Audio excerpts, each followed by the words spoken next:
We will get started very soon on this third webinar on traditional construction and earthquakes.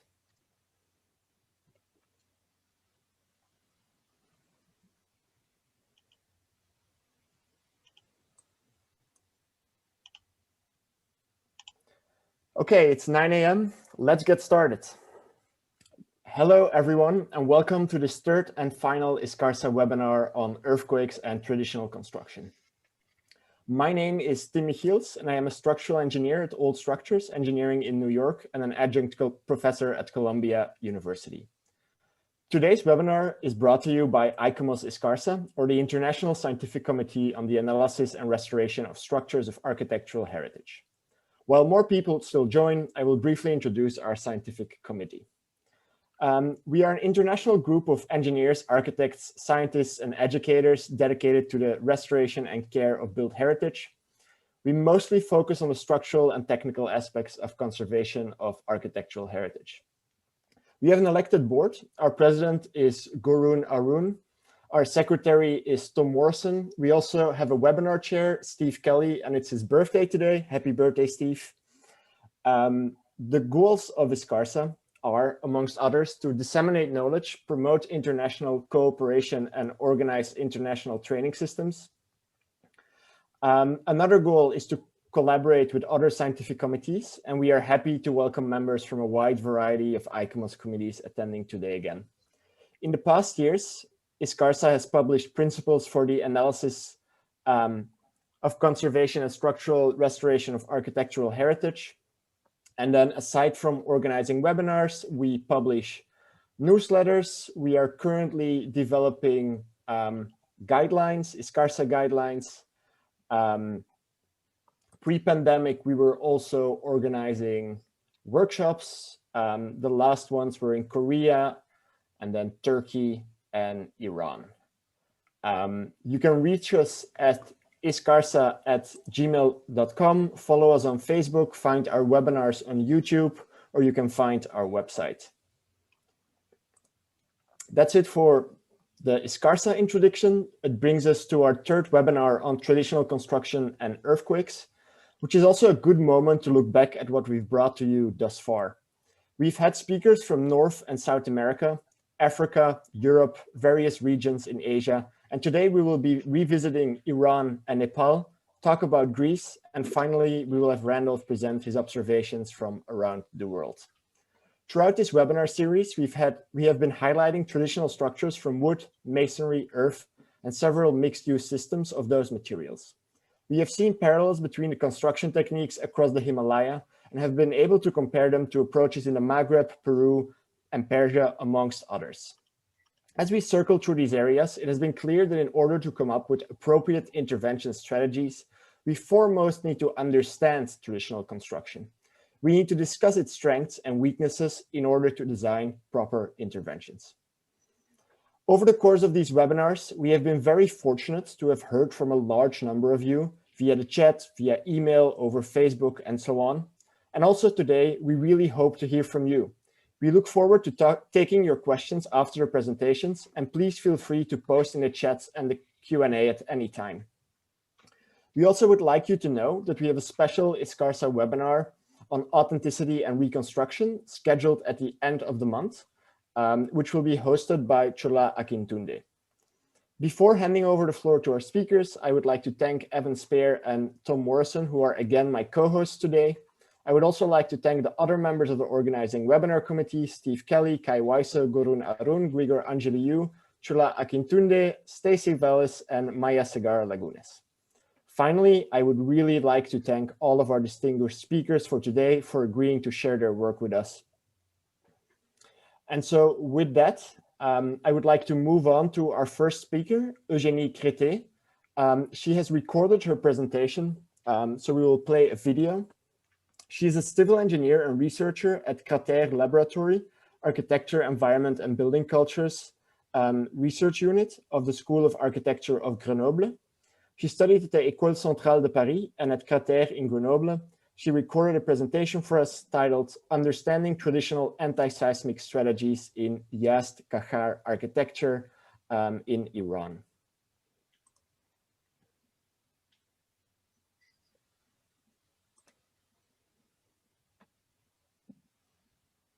Let me get that video up.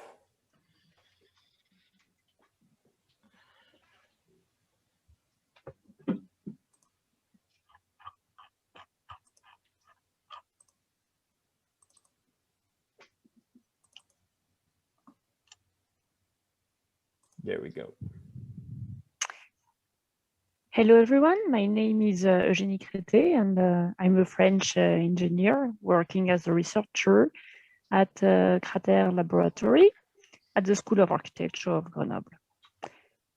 You may be a bit surprised by the picture I choose to illustrate my presentation. That is not a post-earthquake damaged building, and by the case study we selected, ISCARSAH, that as those who are familiar with Iran may know, is not in a highly seismic area.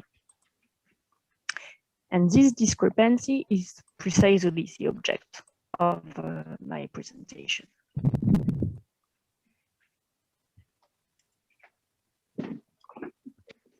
We all know that in disaster-prone areas, inhabitants usually developed local building cultures to cope with the risks they face.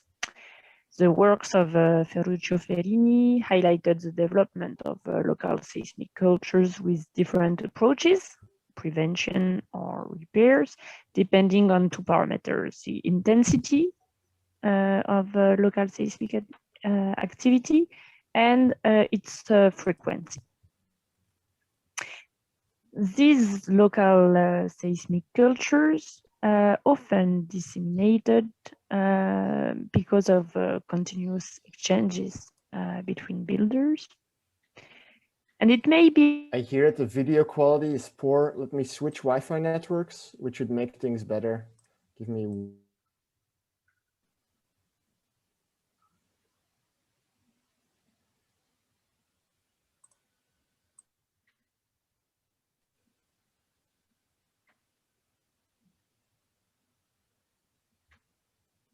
a dissemination that is highly connected to technical reasons between territories that have similar seismic activities. But what is less often considered is that these local seismic cultures are also embedded in building cultures that encompass other aspects and that also disseminate in less seismic areas because of, not because of technical reasons, but because of political or cultural reasons. And in that case, technical seismic elements can still be read, but have often faced important distortions. So the methodology I'm going to introduce here is based on this hypothesis and aims at taking advantage of this dissemination in territories with rather low seismic activities to overcome the huge difficulties we face when trying to assess traditional seismic techniques. In fact, the efficiency of a traditional seismic technique used to be assessed by post-earthquake observation. But this kind of analysis that were part of builders' capacity building in most seismic areas until the end of the 19th century, it was neglected ever since in favor of calculation and digital analysis. Post-earthquake observations and in-situ assessments are nowadays facing two main interlocked hindrances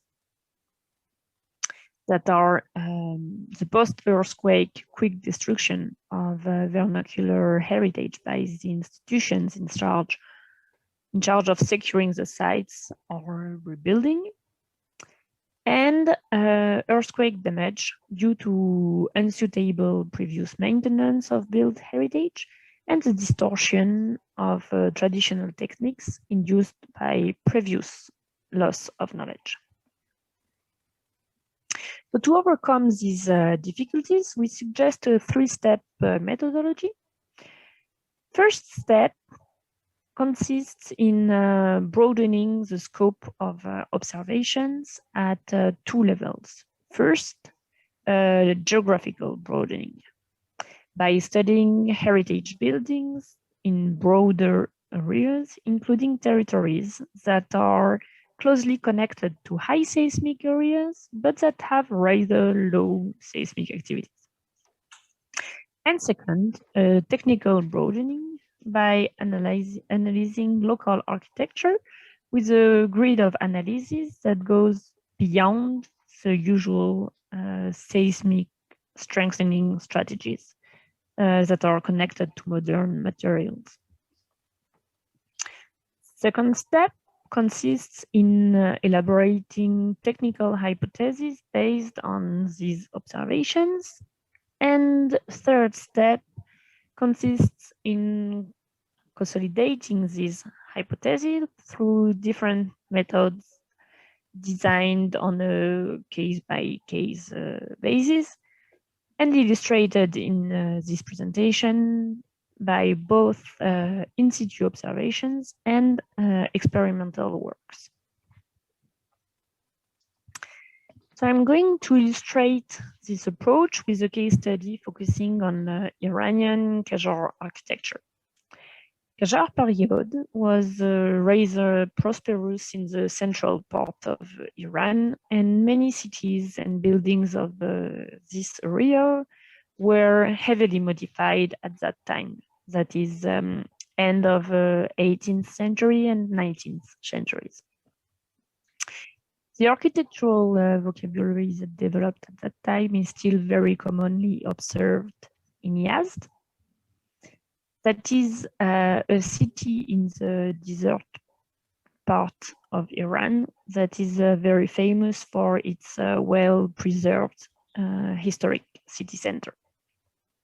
And as you can notice on this map, seismic activity in Yazd is not as important as in the surrounding areas. But building cultures in Yazd were fed by those of the surrounding areas that face earthquake of higher intensities, with possibilities of distortions that must be kept in mind while conducting the analysis.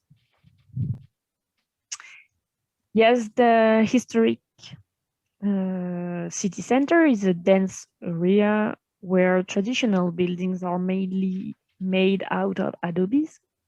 These buildings are closely interlocked because lateral thrusts that result from vaults and domes are balanced on scale that range from inside a single house to inside the urban block, and even up to in between blocks, thanks to arches and vaults that cross the streets. Local historic buildings look similar to historic buildings of this wide part of Iran, and they usually have 1 or 2 levels above the ground and up to 3 underground levels. Their global shape, mass, and rigidity distribution are in line with usual recommendations regarding masonry buildings in seismic areas. And what makes Yazd Historic City Center very instructive is first, its high number of historic buildings, and second, there are various conditions of conservation, because it is very instructive to analyze houses at different stages of collapse, to understand their structural pattern and see beyond plasters. The second broadening we suggest is a technical one, because engineers usually face two major difficulties when studying traditional seismic strategies. The first one is due to the distortions that these techniques may have suffered and that prevent from identifying and understanding them easily. But the second difficulty is due to the distortion of our brains that are educated to recognize only a few seismic devices, those in line with modern seismic strategies that are almost exclusively based on strengthening strategies and not on energy dissipation at connections or structures flexibility or the integration of fuse elements that are widely represented in traditional seismic strategies. This is why it's necessary to get familiar with the wide scope of traditional seismic techniques and practices that developed in various locations to be able to identify and understand architectural elements that may not appear as seismic features at first glance. So Crater published a booklet that can help in getting this wider understanding of seismic strategies through the study of traditional, monumental, and vernacular architecture from more than 40 countries all over the world. And this collection of examples includes 80 practices and technical solutions to improve inhabitants' resilience regarding floods, earthquakes, cyclones, landslides. And the idea being to help developing comparative analysis of similar practices that are found in different locations and help in building first our understanding of these techniques and second our advocacy work. You can download this publication from Crater's website. I just indicated the link just here.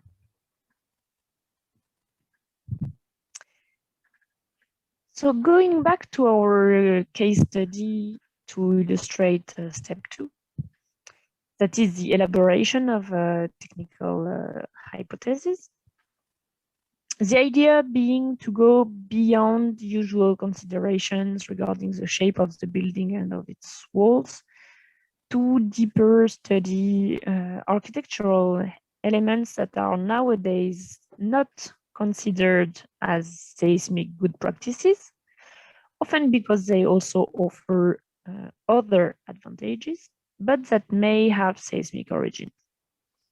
I will illustrate with a few of them. So first example relates to the smaller vaults that are built above the haunches of many vaults. We know that during an earthquake, a vault stability is compromised mainly by the inertial forces that induce deformations that are efficiently reduced thanks to the fillings that are above the haunches of the vault. But these fillings increase the weight of the roofing, which should be avoided. And in ISD architecture, the haunches of the vaults are often not strengthened by fillings, but by smaller vaults named canne-push that are either perpendicular or with the same axis as the main vault. And these smaller vaults are usually explained by their thermal advantages and because of their efficiency to get flat roofs, but they are also probably highly efficient to increase the resistance of the main vault towards earthquake without burdening it. A second example relates to the wooden and glass facade that often closes winter living spaces in traditional houses. This kind of closing is not only allowing for large amount of light to enter. We know that gable-end walls are often the first to collapse in case of an earthquake. So closing these gable-end walls have turned disastrous during BAM earthquake. So closing those spaces with a light and flexible item also contributes to avoiding the collapse of heavy walls in case of out of plane quake. And deeper research on the timber elements geometry and their connections with glass elements would confirm this hypothesis. The third example relates to the layout of masonry that is often declined in very beautiful pattern. But is it only for aesthetic reasons? This infill panel you can see on the left seems to be a variation of a well-known seismic principle of framed structure. That is that masonry infill walls should be weaker than the load-bearing structure, as it should fail first in case of too high solicitations. So these infill panels that are built with specific layouts, they have an obvious aesthetic aim, but they are also probably less rigid than common masonry layout. And moreover, cracks can propagate easily through the pattern, but by dividing the panel in,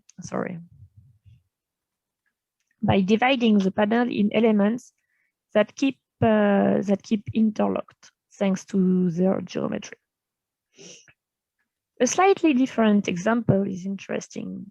That is the layout of the shaking minaret of Karnak or Yazd city walls.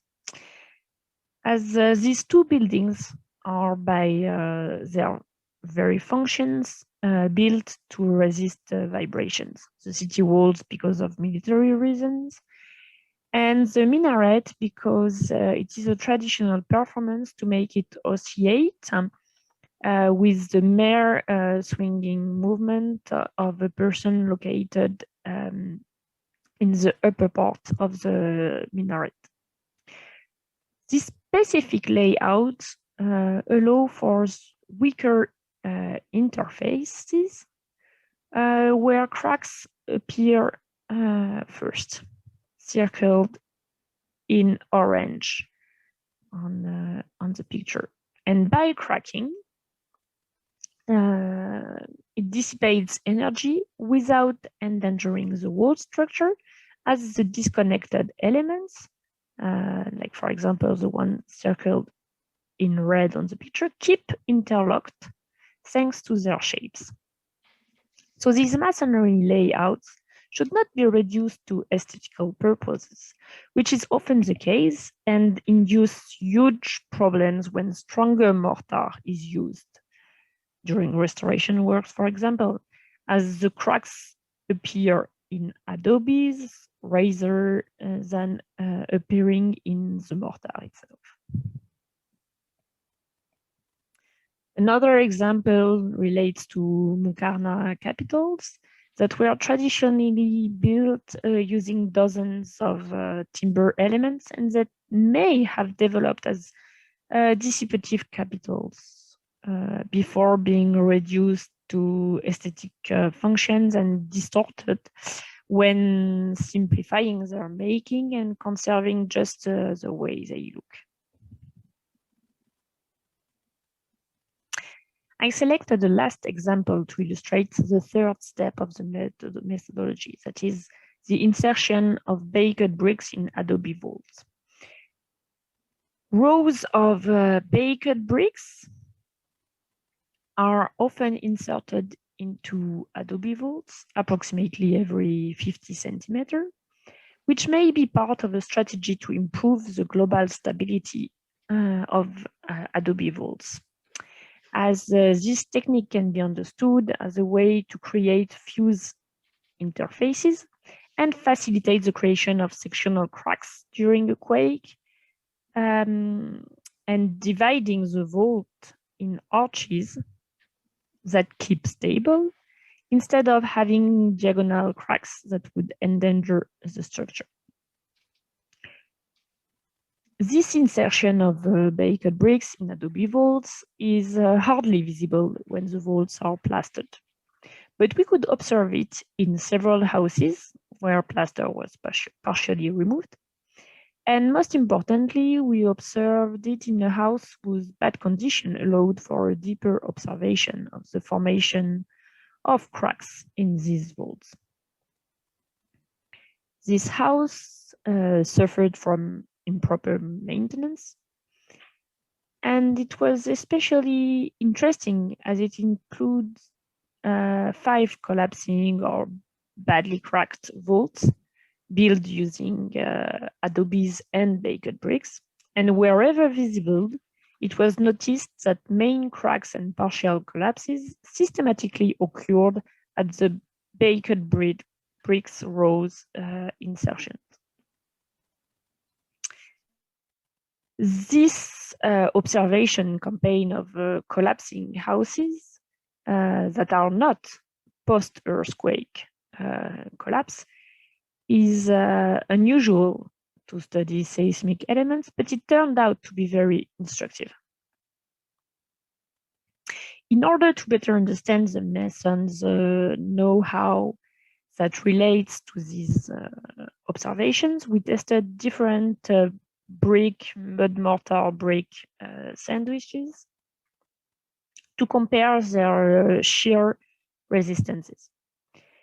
We aimed at understanding if masons were preparing Adobe's and baked bricks differently before applying mortar, that is, by wetting them or not.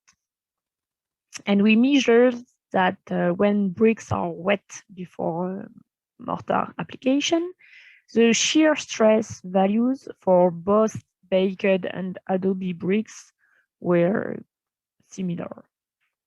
But when samples were prepared without wetting the bricks before the application of mortar, the shear resistance decreased a lot, which may be explained by an improper bond development due to a too fast moisture flow between the bricks and the mortar.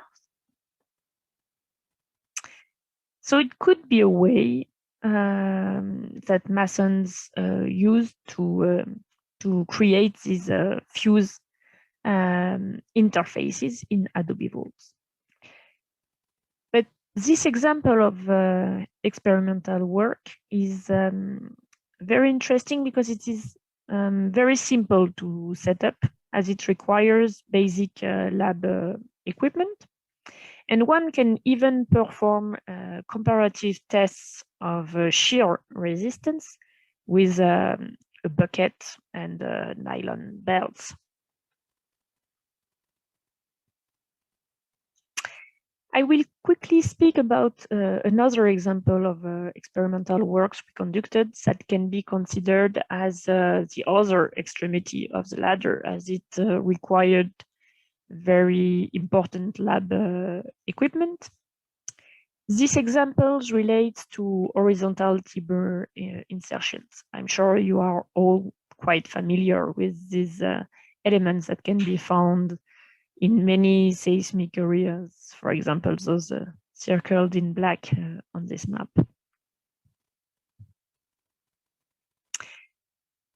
To consolidate our hypothesis about these timber insertions and the effects of the different variations we had observed, we built different models of houses and analyzed their behavior when submitted to vibrations simulating an earthquake.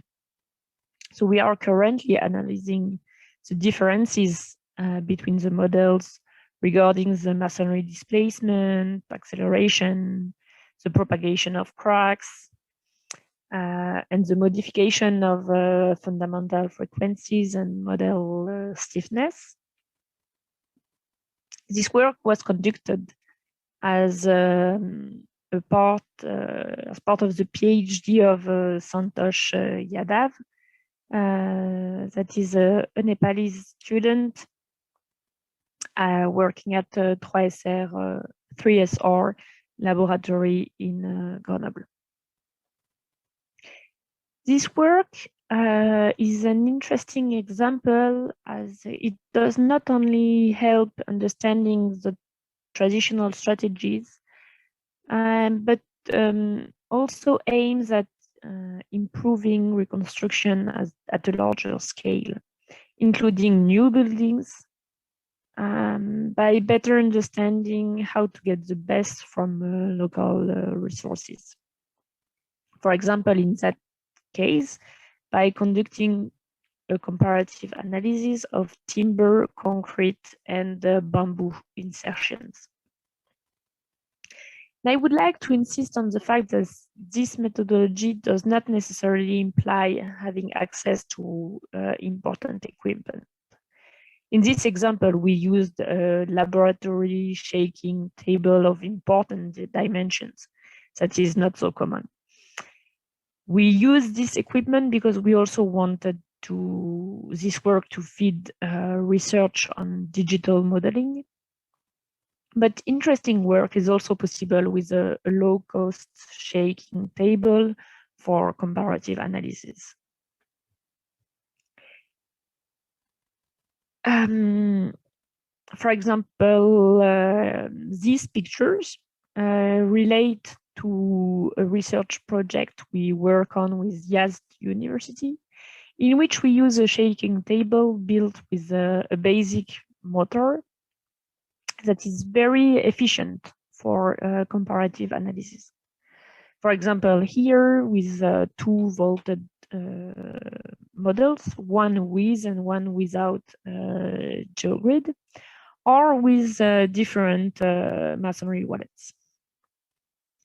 We had also built a makeshift shaking table of smaller dimensions without motor, only strong springs, that did not allow for the testing of such big models, but did allow for a comparative analysis of smaller elements. So to conclude, I will insist on the fact that a deep understanding of these features is of major importance to develop proper maintenance of historic buildings. We are currently working with Yazd to develop pedagogical materials to disseminate guidelines amongst institutions and inhabitants to tackle the important issues induced by improper maintenance.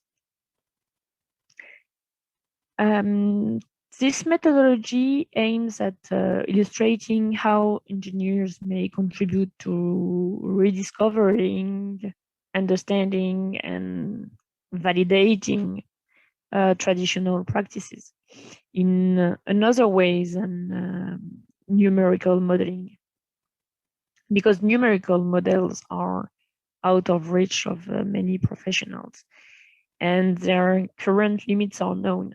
These models are often very complex and fail taking into account the material variabilities, the interface behavior, the site effects, including, for example, the connections between buildings, and they request highly qualified professionals to select the adequate simplifications and analyze the results.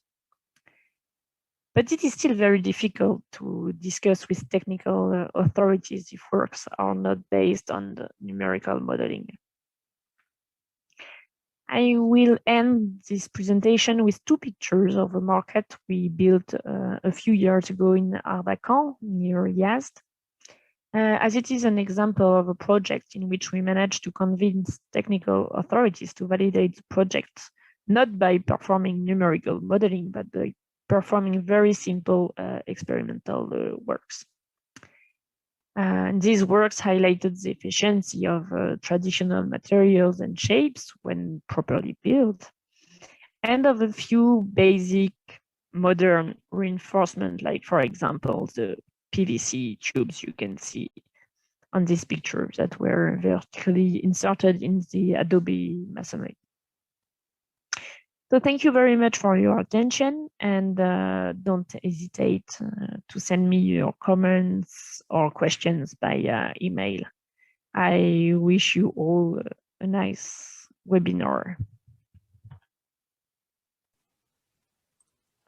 Okay, so that was our first presentation from Eugénie. As she said, she could not join us today, but you can reach out to her directly. Our next presentation will be by Evan Spear. Evan is a professional engineer currently based in Seattle, USA. He is currently affiliated with consulting firm Swenson C. Faget Structural Engineers. He works on a variety of building designs and renovation projects with a focus on historic preservation and adaptive reuse. He has been involved with preservation efforts in the US, Europe, and Asia. And Evan has been involved with heritage preservation efforts in Nepal since 2015, largely in support of the Kathmandu Valley Preservation Trust. He holds a Bachelor of Civil Engineering from the University of Vermont in the US and an Advanced Master's in Structural Analysis of Monuments and Historical Constructions, the famous SAC program that's coming out of the University of Minho and the Czech Technical University in Prague, amongst others. Evan is also an associate member of ISCARSAH. Welcome, Evan.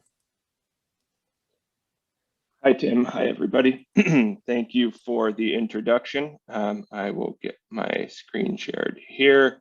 Tim, can you confirm that you can see everything? Yes, I can see it. All righty. So as we discussed a little bit earlier, I'm just going to try to keep this brief so that we can have a good discussion at the end. My name is Evan Spear.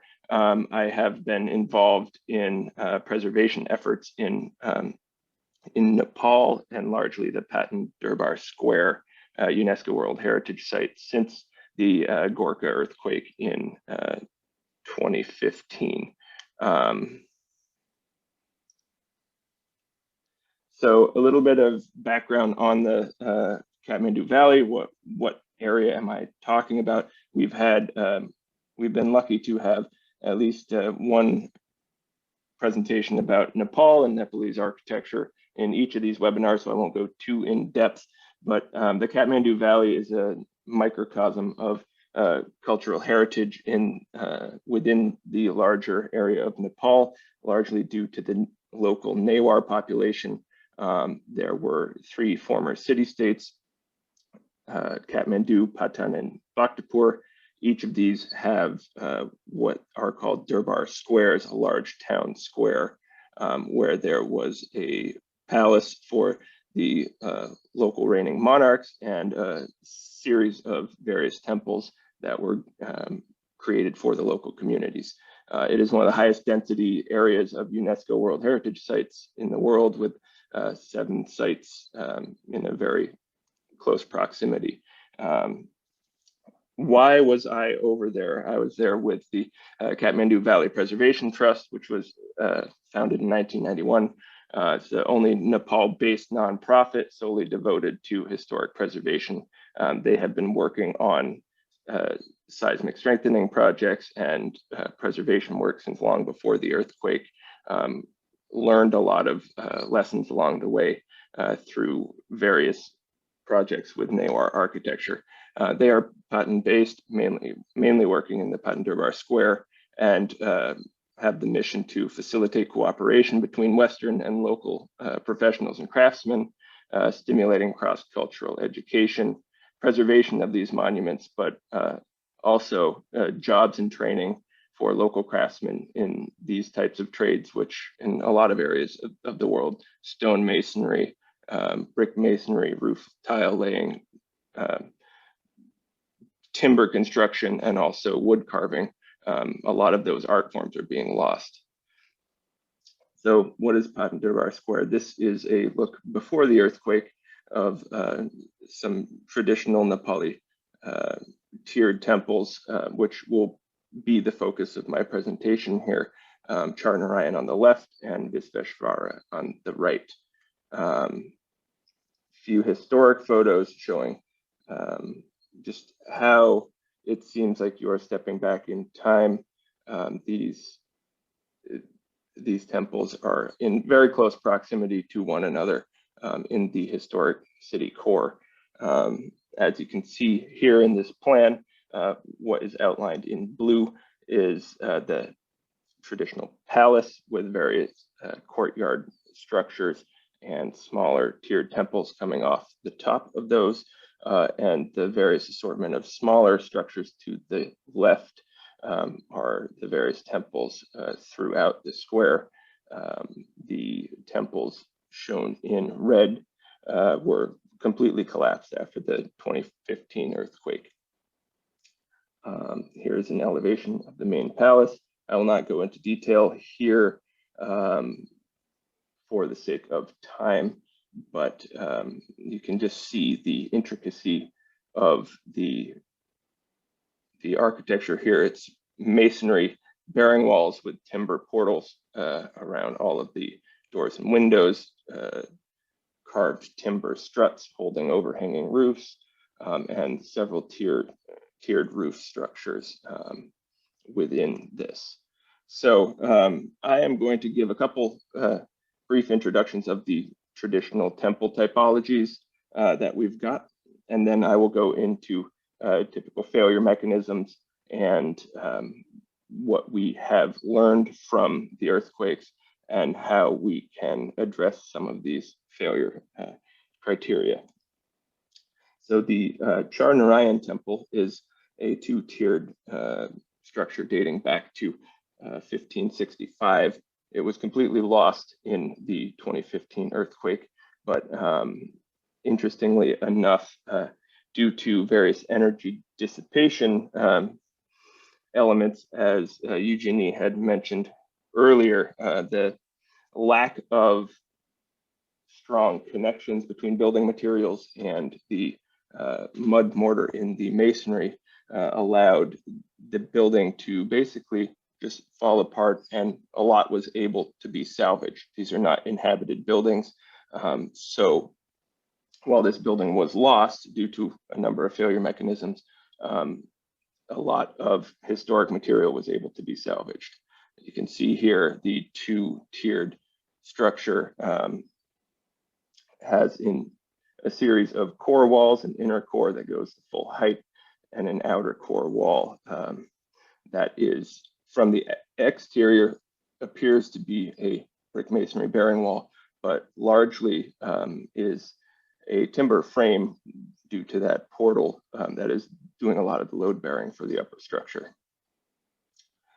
A similar typology of another tiered temple consists of an outer timber ambulatory on the ground floor. And as you can see here, all of these temples are raised up on plinths, multi-tiered plinths. This temple actually experienced this significant amount of torsion in the earthquake, but was able to withstand the ground motion and was able to redistribute the load pass and come back to place approximately over the first floor. It was approximately 8 centimeters out of plumb. So it did have some racking going around on the ground floor, but it was able to redistribute those loads. Here we see this section and plan as well. We've got the same two-tiered a two-tiered temple with the inner and outer cores, and the exterior core on the ground floor has a series of large timber columns. All the timber here is a local material called sol, which is an old growth kind of teak. It's a very hard wood that lends well to carving. The architectural elements are made out of sol, and a lot of the structural hidden elements are made out of a kind of local pine. You can see here in this isometric, Visveshvara has a very significant timber frame. So from the exterior, in some of the photos that you see there, it looks largely like it's a masonry bearing structure. But when you look deeper, look through the weeds of this, there's a traditional large amount of timber here that is allowing this building to be more ductile than you would originally understand just looking at it. So the significant amount of timber here, there are some weaker connections, but it was observed through post-earthquake forensics on this construction that it had significantly more timber than other structures in the square, so that this was a later structure built in 1627. So in that 80 years, they added more timber for one reason or another. But the more significant timber frame led to a more ductile structure, which was able to dissipate more of the seismic energy and stay withstanding during the earthquake.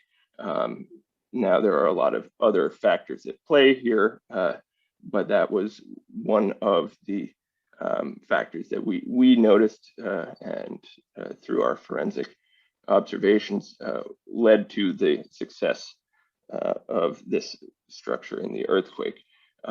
You can see here, this is an elevation of the ground floor inner core, the opening to the sanctum, and all of this darker area, intricately carved wood, actually provides a pretty substantial frame for bearing the masonry walls above it.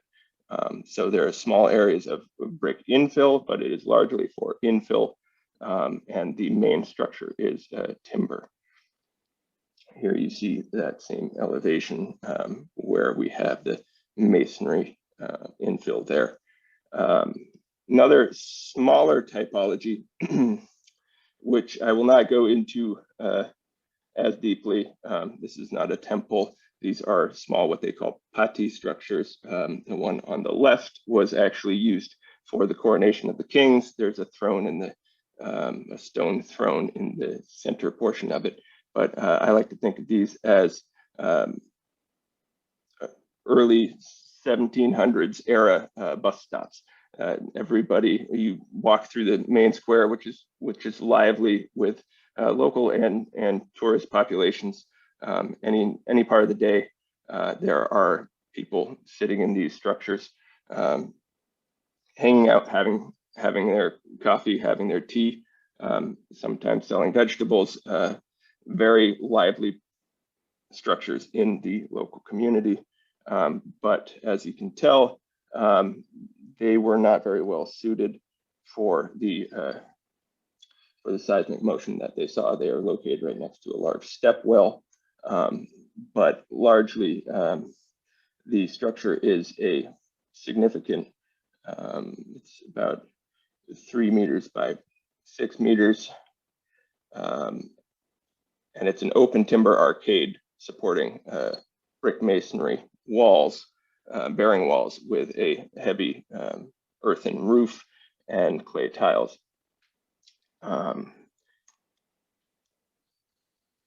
So looking at these types of structures, what type of typical seismic failure mechanisms were we seeing, and what types of energy dissipative or seismic connections were we seeing in the traditional constructions? So one of the largest, most important failure mechanisms that we were noticing is the independent foundations. So these tiered temples, when you actually dig into the plinth, the exterior and interior core walls are basically sitting on brick masonry strip foundations that are going deep into the ground.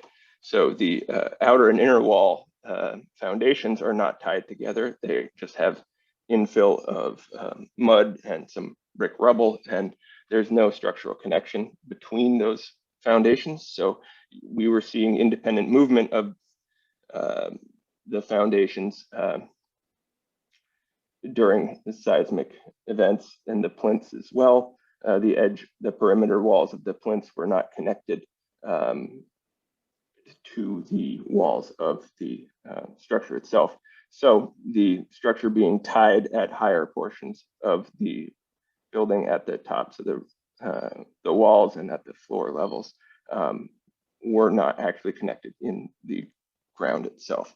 As you can see here, we did a lot of digging to try to identify how deep these foundations went and also to find any ties. There were some small ties between plinth levels, but between the interior and exterior walls, we got down deep enough where we needed to put shoring between, and we went down about 6 meters before deciding to get out, just given shoring restraints. So what do we do here?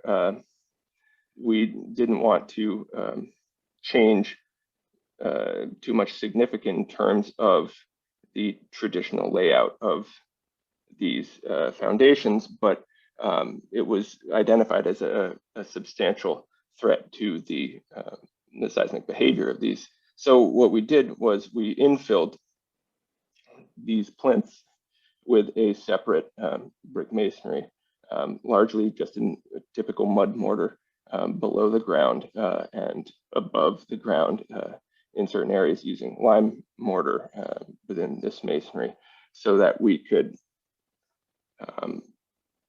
connect all of the plinths and provide a more stable base on which to either rebuild or repair some of these structures.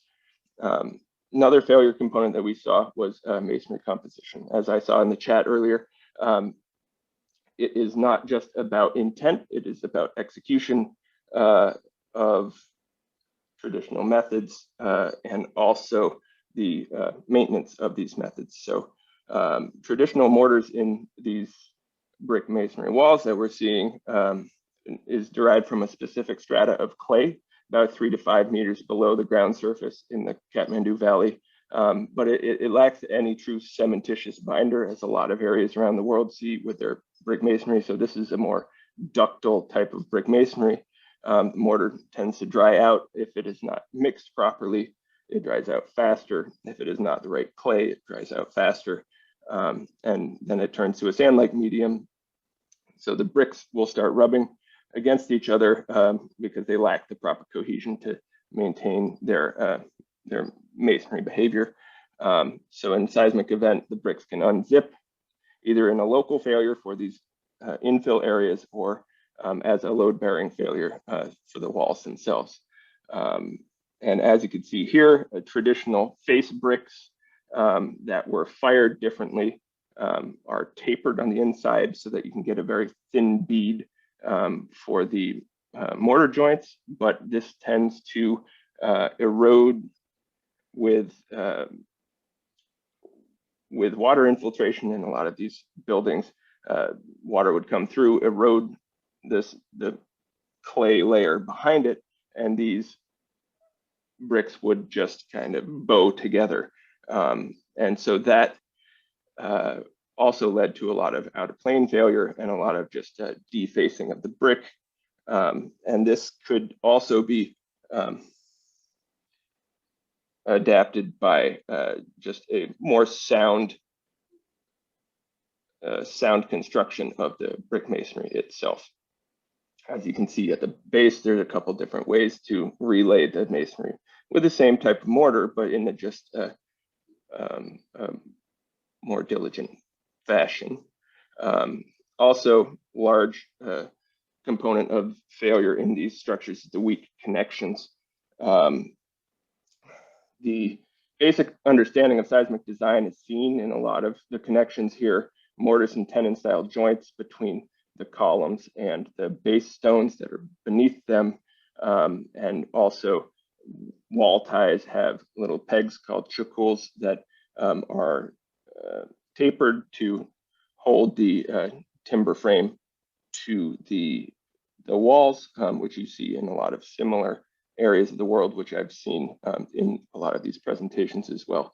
But these are not maintained. They're meant to, every 2 years or so, meant to be hammered down a little bit more to maintain a strong connection. That was not often done. And also, the tenons are very small with regards to the displacements that we see in the earthquakes that hit Nepal. There's a lot of ground movement, and there's only about a few centimeters, 3/4 to an inch of depth on a lot of these tenons. You can see here, this is the lower floor of one of the tiered temples with the outer ambulatory. This one actually collapsed in the earthquake.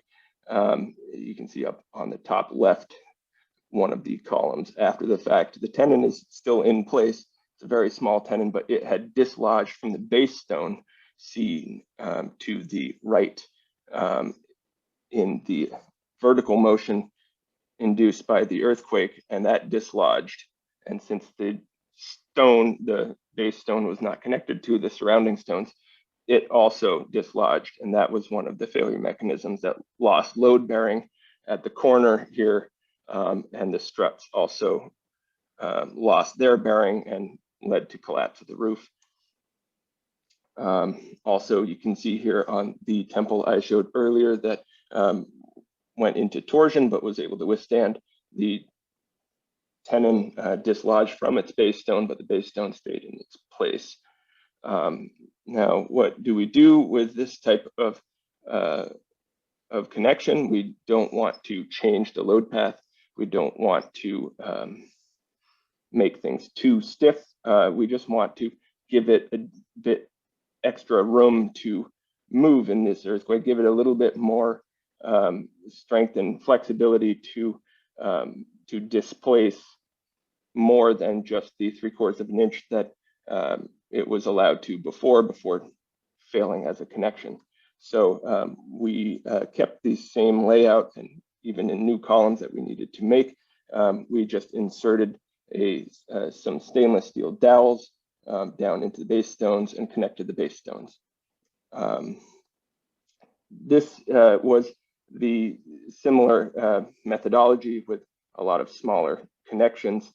Struts supporting the roofs didn't have a positive connection.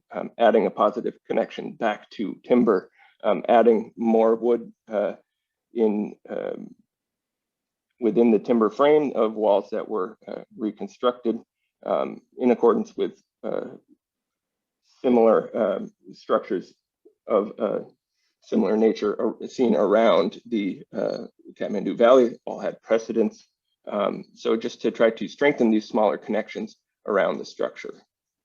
Roof struts, as you can see here, were not necessarily positively connected back to the wall at the base. So in these earthquakes, they were often dislodged from their bearing.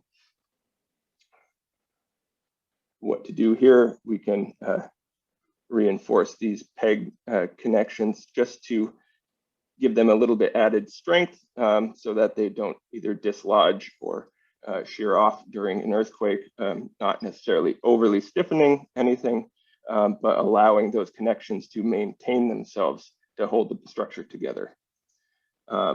So looking at these just typical interventions that we were looking at, we're not looking at a seismic retrofit in the typical sense, but we're looking at more of addressing deficiencies to try to maintain this ductile nature of these traditional constructions, not making it overly stiff, like a lot of approaches could think coming from new construction. Throw in some steel brace frames, throw in some steel moment frames, but that is not appropriate in these types of situations, of course, because it is a new type of material. It is a different methodology of dealing with the energy from the seismic event.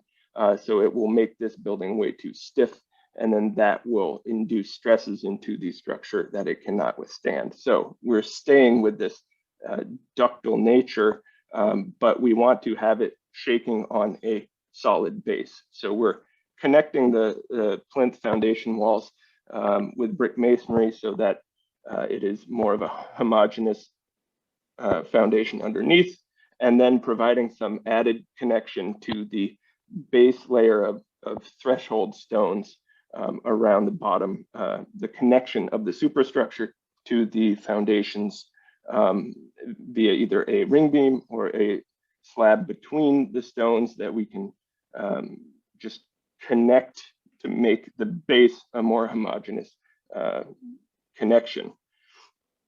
This connection and this foundation consolidation will limit the independent movement of these foundation walls so that it will help the superstructure kind of maintain and shake as one unit. Typical superstructure interventions, as discussed before, strengthening these timber connections, allowing them to absorb a little bit of energy and not to dislodge, so providing positive connections where there sometimes were missing, but not intending to overly strengthen or stiffen the structure so that we still are able to get that energy dissipative nature of these types of structures that we were able to see in the ones that survived the earthquakes. Also introduced diaphragms where appropriate. You can see in the upper floors, which are often not accessible to the public, we were either able to put diagonal planking using the same types of planks that were used for these floors, thickening the floor assembly a little bit to provide a better diaphragm action to also connect at this level the inner and outer cores to limit that independent movement, and then also tie the foundation to the superstructure. Now that was very quick summary of some of the typologies of structures that we saw and the interventions that we were looking at. But what does a lot of this come down to, as I've mentioned multiple times, is the importance of regular maintenance. A lot of the traditional structural connections and components had the possibility of seismic resistance, but due to deferred maintenance and several decades, centuries of not cleaning out the upper floors from pigeon droppings or different things led to wood rot, and then the wood connections, of course, lost their strength. So it wasn't necessarily in areas of failed structures, not necessarily a failure of the traditional construction, but oftentimes of maintenance. How exactly do we define minimal intervention? This is something we've come back to several times, and I hope to discuss in the discussion today. What is minimal? We can't really put a specific number to minimal. Coming from the structural side of it, we want to improve life safety, of course, and what bar do we hold? What level do we look at for this? What we got to in Patan was the concept of seismic improvement versus a seismic retrofit. So instead of trying to apply these code level forces to these massive heavy structures, which would require some sort of new lateral element, new frame in there just to resolve these forces, that goes against the energy dissipative nature of these structures. So if we just use a lot of small scale interventions, a lot of small scale improvements, or just being true to the traditional construction and resolving the brick masonry wall composition in a little bit more diligent way than was often seen in, say, the 1934 rebuilds after the previous large earthquake, where a lot of reconstruction was rushed due to various constraints at that time. If we combine all of these small-scale interventions, this ultimately leads to an improved life safety, which is our goal as engineers, but also these small-scale interventions don't detract from the actual architectural heritage of the structure, nor do they really get in the way, because all of these temples are used on a daily basis by the local population. And that's all I've got for today. I know I went through a lot very quickly, but if you have any questions, please feel free to let me know. Thank you so much, Evan, for this wonderful, fascinating presentation. I think you raise a very interesting point at the end about what would be required if you would retrofit this temple up to current code, and that would require a big frame and so on. I think it's something we'll definitely come back to at the end. So thank you again. That being said, let's move on to our third presentation, which is by Eleftheria Tsakanika. She is an assistant professor at the National Technical University of Athens in Greece, where she also received her PhD. She's a member of 28 scientific committees and the Greek delegate for Eurocode 5. She has designed and supervised the construction of about 80 modern timber projects and 53 restoration projects. She has written extensively about historic timber structures and will discuss their seismic performance today. So Evan, if you can stop sharing your screen, wonderful, thank you. And Eleftheria, the floor is yours then.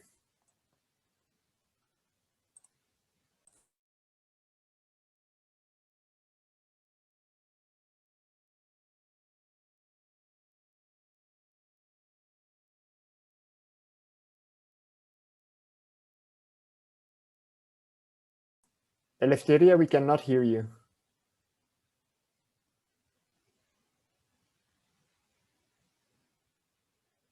We can see your screen. Yes, now we can hear you. Okay. So good evening. I would like to thank the committee of ISCARSAH that gave us the opportunity to speak about traditional architecture and earthquakes, presenting our experience from all around the world and mainly learn from each other. I will speak about Greece, earthquake and timber from prehistory till now. Greece is one of the most seismic areas of Europe, as you see the purple colors in the right picture, and especially these areas of Ionian and Aegean Sea. And we have extreme earthquakes since antiquity, since prehistory. Minoan civilization has experienced not only earthquakes, but also volcano eruptions, as we will speak later. Continuously, we have these seismic events in 1881 in Chios Island, in Dodecanese, in 1933 in Kos Island, nearby. 2017, we had in the same island another seismic event, important one. And just in the next one in Lesbos, again 3 years ago, we had this earthquake. In this village, we lost about 70% of these neoclassical buildings. And generally, we lose most of our traditional architectural heritage. So in Greece, we have earthquakes, but do we have timber structures? A lot of people ask me about this because this is a picture that I usually show to my students also. It is from mainland of Greece. This is a typical house in Greece, a traditional one, but are these masonry buildings or timber buildings? Well, the answer is usually, even the tiles are from stone. But in reality, these are not masonry buildings. These are masonry and timber buildings because we usually forget wood. And wood there is present, out of timber are the roofs, external timber walls, internal timber walls, the floors. the windows, and even the masonry is reinforced in my country with timber elements. And we will focus on this timber reinforcement. So we have a lot of timber actually when we study historic buildings, even when we think there are actually masonry buildings.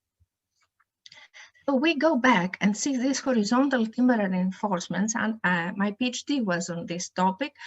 And we see that continuously in Greece and in several other countries, east from Greece till India, you will see next presentation from Mr. Lagenham, from Neolithic era, Bronze Age, continuously till 19th century, we use in this area of the world this system, helping masonry buildings withstand earthquakes. And we go back in time, and we start from prehistory. We go to Crete, where Minoans lived and had a wonderful civilization. Crete and Santorini were located in a very, very seismic area of Greece. You see this arc, and also not only seismic, as I told you, also they had volcano eruptions. So all this civilization suffered from this. We see studying this civilization was my main topic of my PhD. Go back to 3000 before Christ, and we see we dictate these horizontal timber reinforcements in several levels of buildings, 3000 before Christ. We see again the same system of horizontal elements of trunks in the form of a grid placed in only horizontally in different levels along the height of the first palace of Festos. The one you can visit now is not the first palace, is the next one. It was the one that was built after the destruction of this period because of an earthquake. So we have this grid, this horizontal grids that we see again in a next period, which is called Neopalatial period, and it starts in 1500 before Christ. The old palaces were destroyed from an earthquake, and new palaces are built. But in Santorini, in domestic houses, we still have they still use this reinforcing system of horizontal layers. We have this opportunity to study this because in Akrotiri in Santorini, you can still see 3-story buildings standing. I call this area the Parthenon of prehistory because you can visit and see this building standing in 2-story, and we speak about 2000 before Christ. So this period in Crete and in all Minoan world, new palaces were built, quite high palaces, 3 and 4 stories, actually built of timber and stone, not stone and timber. Timber played a very, very important role. Everything changed. They stopped using these horizontal timber reinforcements like the previous years, and they started using a new system with vertical timber elements incorporated in the walls. Actually, they were not just vertical elements. It was a 3-dimensional timber frame incorporated in the walls. As you see here, you see the gaps here of the timber. Here is from the restoration of Evans that did at the Knossos Palace. You can see here how he found it, and the restored part with indication of the places of this vertical timber frame that was inside in all these walls of masonry with vertical timbers, longitudinal ones at the level of the lintel here, and another longitudinal one at the level of the lintel of this element. These timber frames are used to be built here, and we'll speak about them later. So we have this kind of construction inside the walls on all stories of the 3-4 stories of the palace. So actually we speak about a timber framed wall reinforced by masonry and not the opposite. And what are there any anti-seismic advantages of this system? if you have this timber frame in the wall, repair is easier and quicker. As it is in Lefka's system, we have, that is considered one of the most important anti-seismic systems of Europe. Professor Touliatos has studied it a lot. And what is the conception? And if the brittle masonry falls down, we have a failure because of earthquake, the house is still standing, so people don't die and the building does not collapse. And then you just restore the masonry and continue to live. So in this case, in Minoan architecture, we see this concept. It's similar, but the timber elements which are next to the masonry are inside the masonry. And if we travel 4,000 years later and go to Italy, in the 18th century, and we see the Bourbon system that was evolved there after a terrible earthquake, we can see a lot of similarities with the Minoan, especially the version, this one, where this double frame was incorporated in the masonry of these buildings. And we have a second version. It is a work of a very good friend, Nicola Ruggeri, with a single frame. Instead of having two frames in Baraccata system, you can find another version that you put one single frame only in the inner part of the wall. And it seems that it worked because in these photographs from the earthquake that happened in Messina, you see the house still standing because of this inner timber frame in the wall, which is what we need in anti-seismic design. And if we travel again from Calabria to Mytilene, in 2017, we saw that there were in Mytilene, in Lesbos, in this island, in this village that was almost destroyed from the earthquake of this year, we have the same exactly system that we meet in Messina. We knew that this system existed of a very good work of Nicolas Caridis for another village near this one about the same mentality, a thick masonry wall with an incorporated inside in the inner face of it a timber frame. And if we go back again, we're going back and forth about 5,000 years. If we go back again to a Minoan period, we see that they use this system in their walls, but they do something more than that. They take out from this frame the masonry, and they build and they produce this kind of frames, which is exactly the same system. You see it here, here, and here.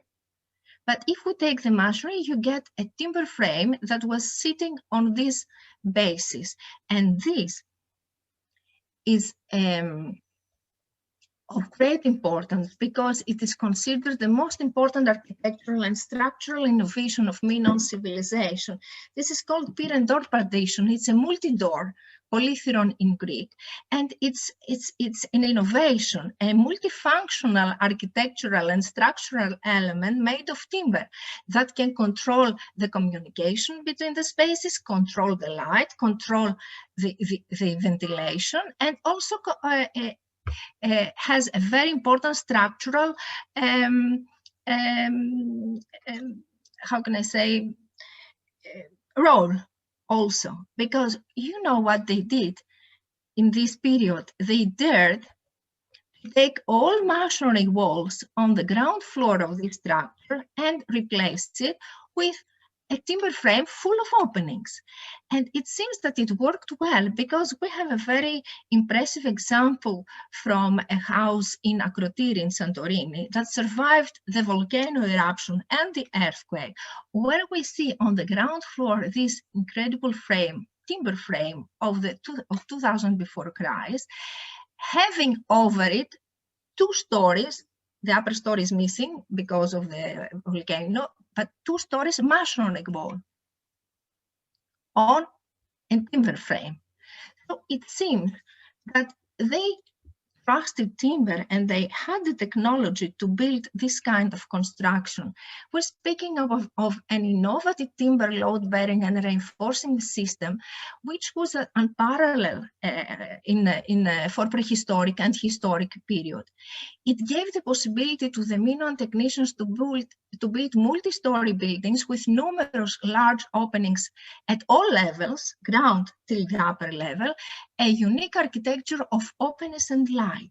And thanks to this approach, where other civilizations add mass, like we'll see later, in order to support 2 stories, they took out mass in order to support 4 stories. So we have a unique, for prehistoric and historic period, construction that is unicum, never before found and never again. Because after Minoans come the Mycenaeans. Know the Mycenaeans, the Trojan War, and you see in the Mycenaean palaces, we have again timber reinforcements. Actually, almost all known ashlar facades were timbered. There are timber reinforcements that look like the Minoan ones, but they are not the same. And the architecture is completely different, but we don't have time to say a lot about it. We have to go through about 5,000 years, and we don't have much time. In classical and Hellenistic period, we don't have much information because mainly important monuments were built, and so ashlar monuments are, we focus on ashlar monuments, and we don't have much information of other buildings. The only information about timber reinforcements we have about the walls of Athens that were from adobe, and they had timber reinforcements as in prehistory. And if we go to Roman period, we realize that timber reinforcements are missing. And I think it's a theory of mine that Romans took out the timber reinforcements of masonry because they invented the Roman concrete, and I think they trusted a lot Roman concrete. Actually, they didn't took only out timber reinforcement; they took also stones of their masonries. So, and this tradition continues because in Italy, the masonry, even till the last centuries, does not have any timber reinforcements, and they have a lot of earthquakes, just like us. While in Greece, as we said, India, especially after the 5th century after Christ, timber reinforcements are coming back again. And we see it in Byzantine monuments. There is a lot of work has been done on this from several scholars about the Byzantine monuments. We don't have many examples of non-monuments. So in these cases, we find all these timber reinforcements hidden behind the decoration plinths and the elements mainly in churches. And we go to post-Byzantine Ottoman period of 15th and 19th century. We have this kind of architecture, which is very common all around Ottoman period in many countries around Mediterranean. And then we meet again this historic, let's say, horizontal timber reinforcement system, which is tying as a belt, placed in several levels along the height of the building, consisted of actually 2 longitudinal members and transversal timbers in order connected with nails going all around the structure. Usually its position is for sure at the level of the roof and at the level of the floor, and in buildings that need more reinforcement also it is placed in several other levels as the lintel or the sill, even in the middle of the piers between the openings. So we're speaking of a horizontal grid again embedded in masonry in different levels, and either can be two timbers, or in this case of a mosque in the medieval part of Rhodes, where there is a special type of construction system that they use only 1 stone, as you see here. Again, the use of 1 piece of timber, 25 centimeters width in different levels till the top. what is the main structural role of this system, this horizontal grid? Actually, is what is presented by this very good sketch of my professor, Professor Touliatos, who is the first one who studied this kind of structures, and he learned us how to do it also, to study them, is the tying of the wall like a belt. Why? Because the typical collapse of all the structures during earthquake is the walls go out and the roof gets in, and that's how people are killed and how the properties are lost. And it's very interesting. One of the first things I did for my doctorate was to check, what does this mean? What word we use for this system? In modern Greek, it's called xylodesia, which means I tie the building with the wood. In ancient Greek, it's called imandosis. It comes from the word a verb imeno, which means belt again. And I checked in other languages, and I saw in English, in French, in Turkish, in Hebrew, the same word, belt, which indicates with accuracy the main structural role of this system. And in order to work as a belt, we need the continuity of the system at the corners of the building. So you see here, always the timbers are crossed, and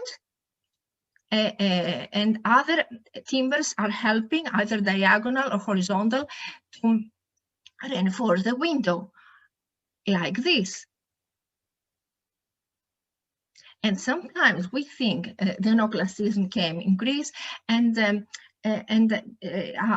usually the architects, the German architects who came, said that what is this system with timber reinforcements?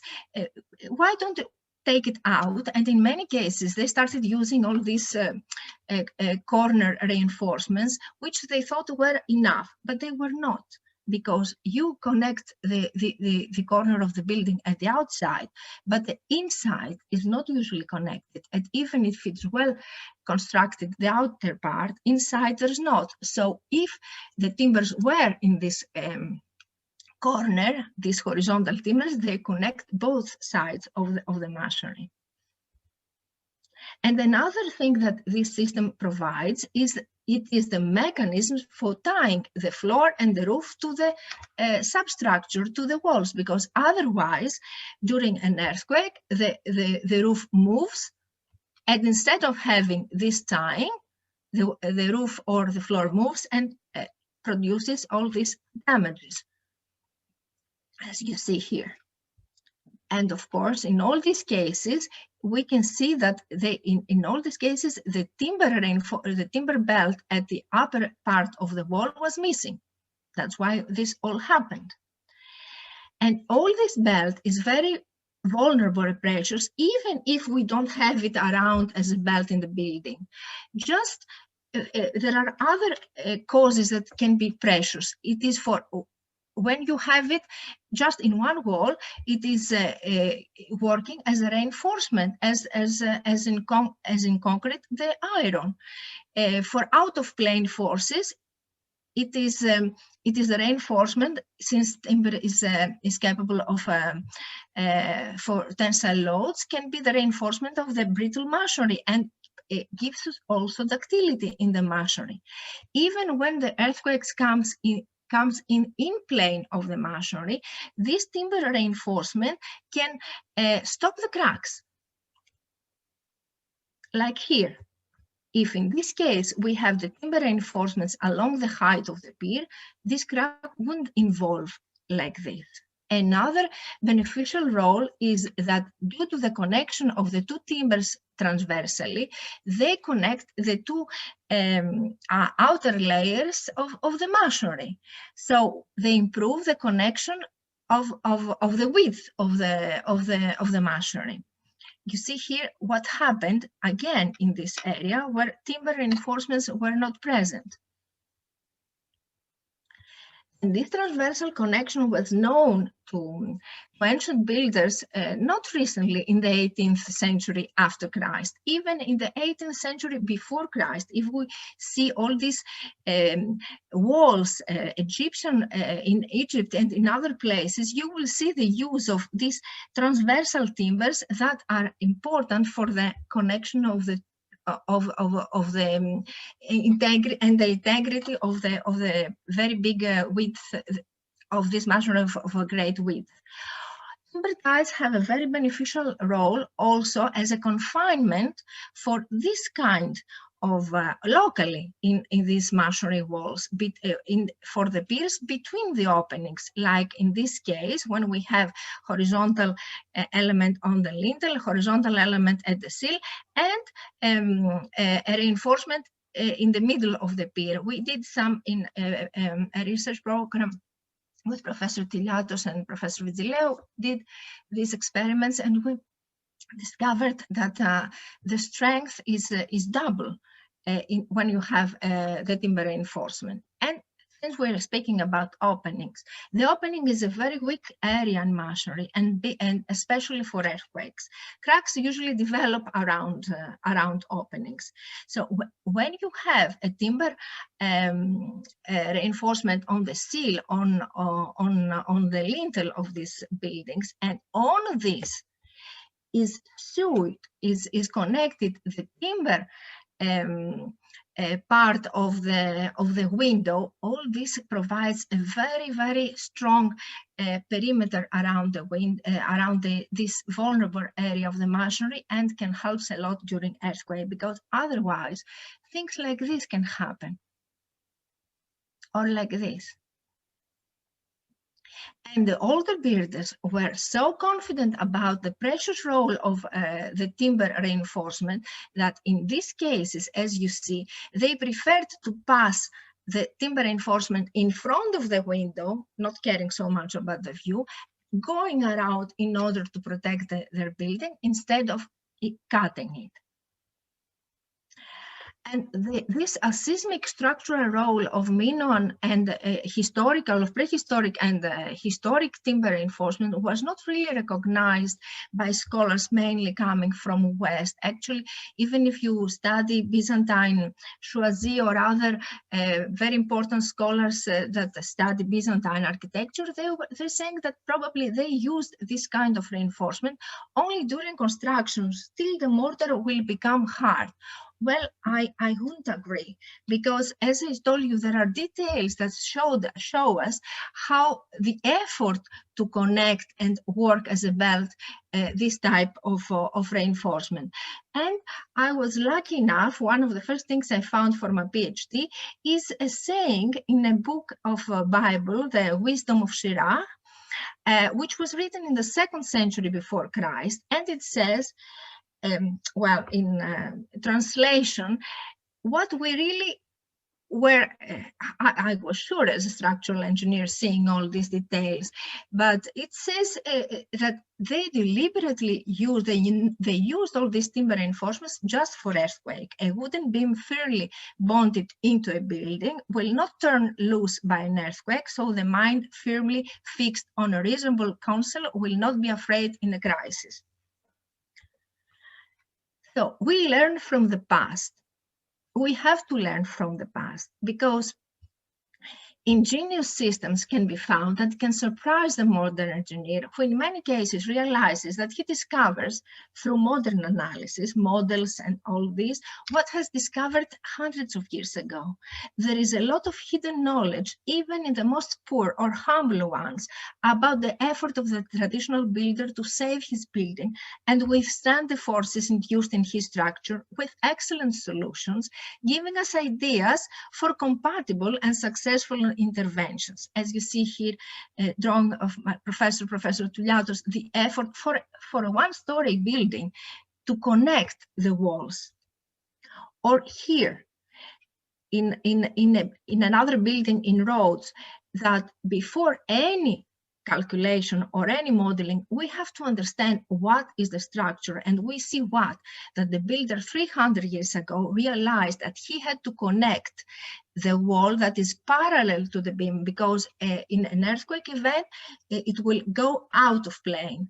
So because usually the floor or in the roof, these beams connect only the opposite walls, not the one that is parallel to them. What he did is to put little small pieces in order to connect the last beam to the timber lacing on this wall. And it's very interesting because I saw this kind of details in an American manual that was written 30, 40 years ago for a timber structure, exactly the same idea to connect the last beam to the timber wall using these little elements. The idea that the builder had 300 years ago, and other manuals too. These structural systems are worth recognized and preserved, not only for theoretical and historical reasons. We don't have to study them just for this.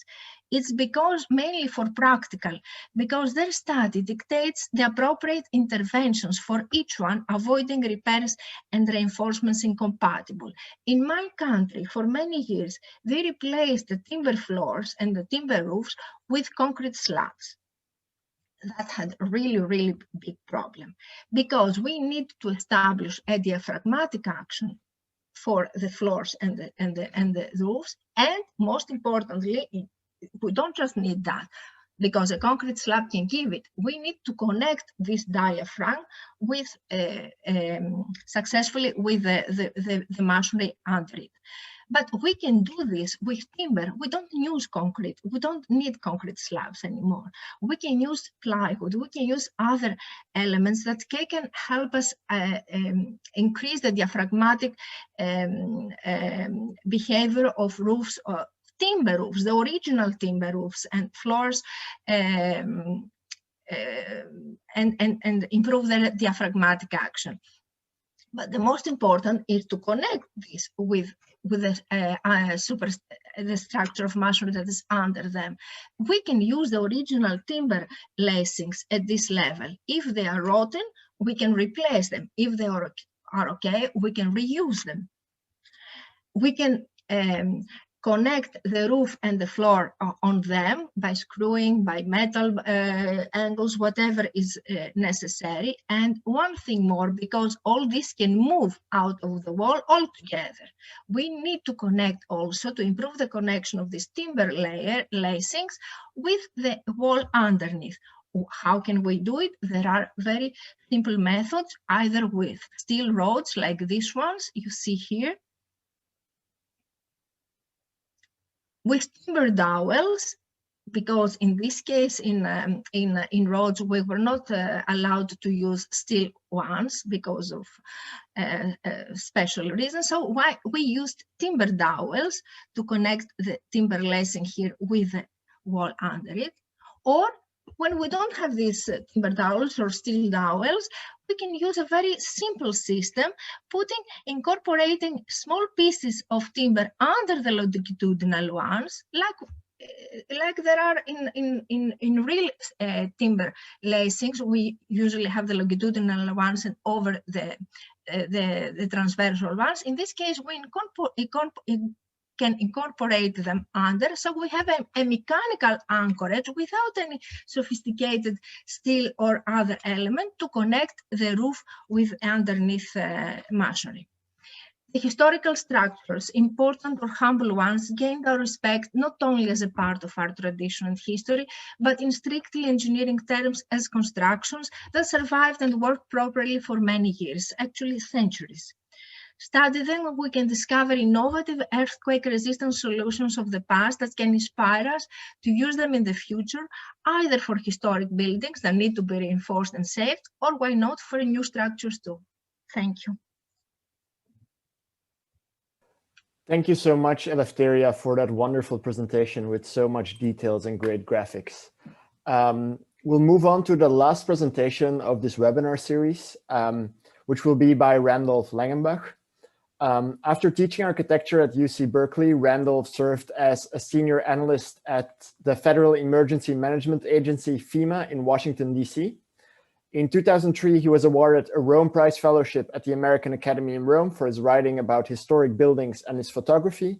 His year in Rome coincided with the 2002 Malaysia earthquake, providing yet another experience of research and documentation of extensive damage to historic masonry buildings, which began already in 1981 with the Mexico City earthquake.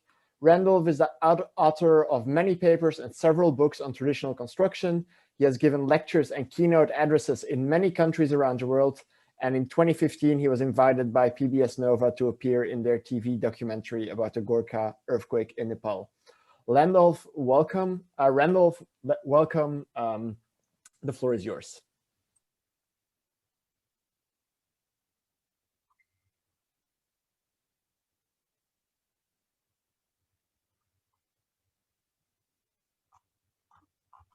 There. Okay. Can you hear me now? Yes, I can hear you. Coming in. Oh, good. Your screen sharing, like you need to go in presentation mode, I think. You are screen sharing. Yes, I can see your screen, but all the slides are small. Yeah, no, I need to launch it. There we go. We're See good it now. Yes, And, go ahead, Randolph. yes, and thank you, and Tim, and to my colleagues in Eleutheria. I'm particularly fascinated by your talk, and you'll see so much overlap, and thanks for the reference. And I start by simply saying I'm proud to be a part of these three webinars and to close the discussion. I started this work 30 years ago, but I am not a structural engineer. I came at it through my work in heritage, which was training in Britain as well as the United States. And I just show that I've been around the world to many places and have studied earthquakes after they've occurred, starting with the one in Mexico, which happened on my own birthday, as did the one that just happened in 2017 as well, ironically. So I start with the place that motivated me on this subject, which was I was in India for a year on a fellowship, and I went to Kashmir, and I really sort of discovered its traditional construction. And a book that I did was later published by UNESCO in 2009, and it's available on in Amazon and other sources. And Eleutheria was just talking about what in Kashmir is called talk construction, and I am actually the word being applied to as an engineering word was something that my own publication did because it was an architectural term that I had been told, and I thought it was meant to discuss the structural.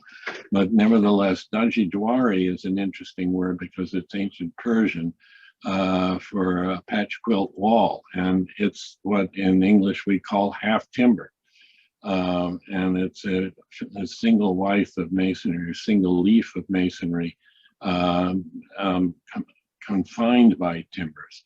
But putting the two together, you have heavy masonry walls below, and by putting, as they often did, the lighter form of construction, the Daji Dwari, on top of the heavier walls, the weight of the superstructure then helps to hold the substructure levels, how many, which can be several floors, from collapsing. And then here's a very traditional building, and I only show this because this is sort of become a forgotten technology, and that people rip out the timbers and simply build a brick wall as they do here, which then usually with cement mortar, produces a rigid section, like a shear wall in the building where the flexibility of the surrounding building is lost. And I show this because because the building on the right was under demolition, but it shows the construction with a single withe of masonry. What we call in America, withe is one layer, and in Britain it's called a leaf, I believe.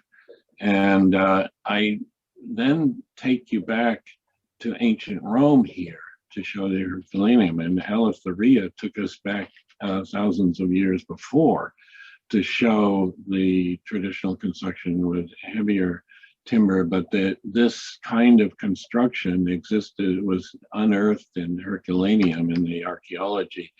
And this timber lacing I show here is what she was talking about, is very common for the what's called in Srinagar, Tak, and in Pakistan, Batar construction. And here is a picture that I shot back in 1981 in a building that's long since gone. It was along a canal that they filled in and turned into a highway.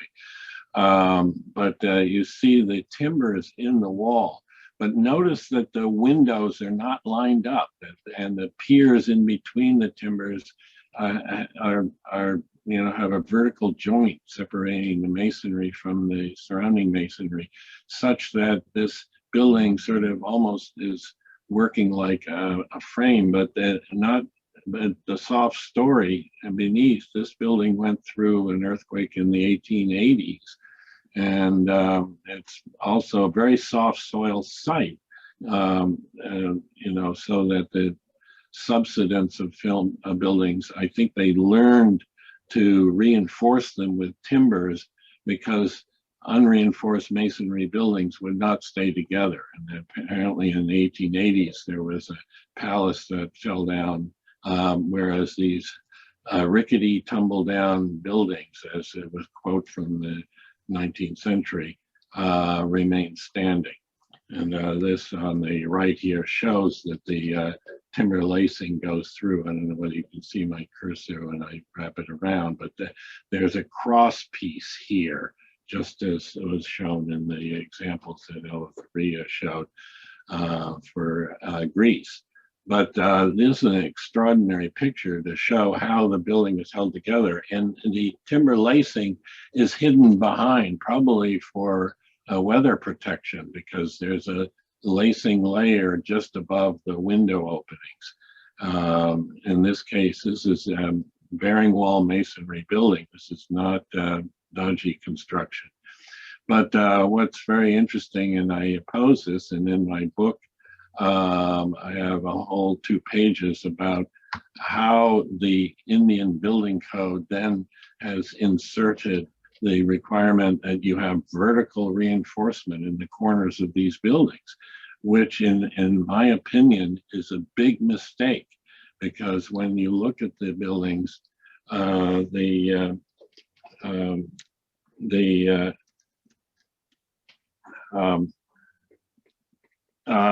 sorry, I'm changing so that I can change the slides by hand here. Here in Pakistan, this building is under construction. And if you had vertical, reinforced rebar with concrete around it in the corners of these buildings, as the building settles over time or moves, or there's differential settlement, it is effectively pulled apart, and the bearing of the masonry, the overburdened weight of the masonry, which holds this together with the horizontal reinforcing, would be lost. And I think that that's extremely dangerous.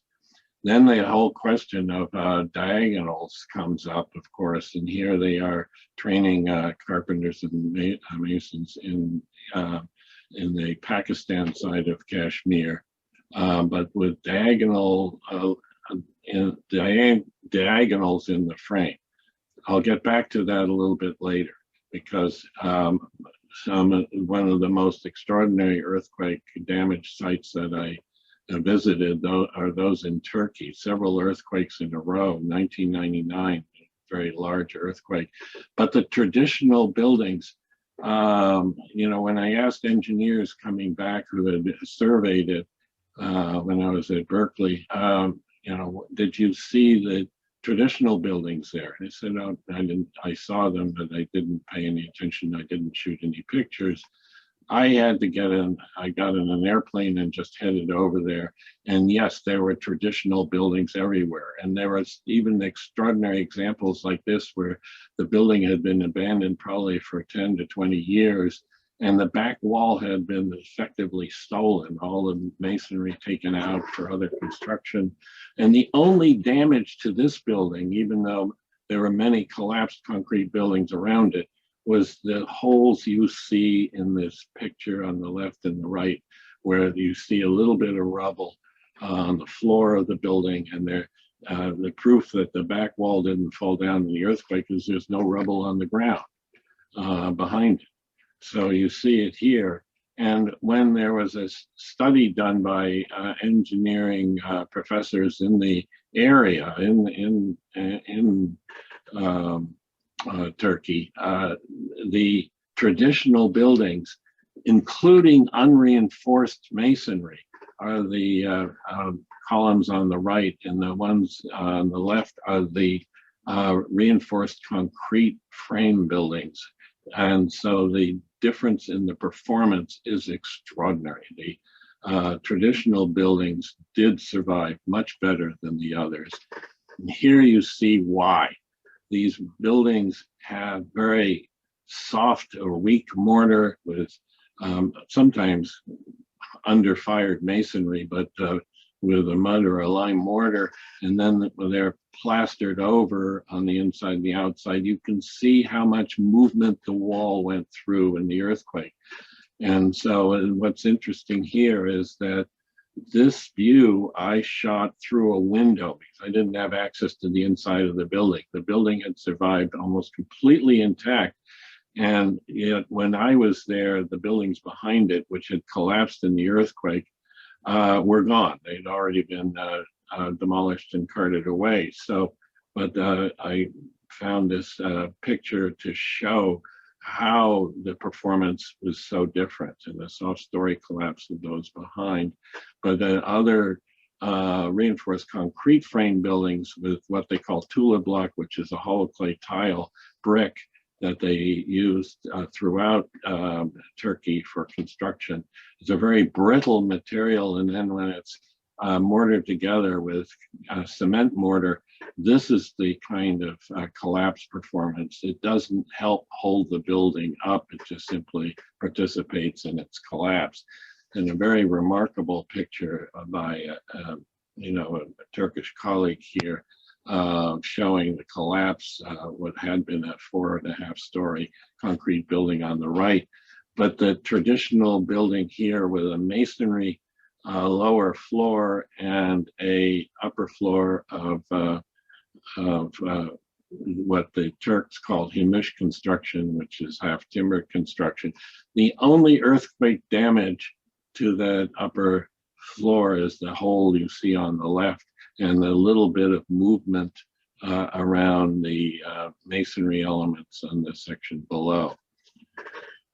So I show an earthquake that happened subsequent to the 1999 earthquakes further to the west in central Anatolia.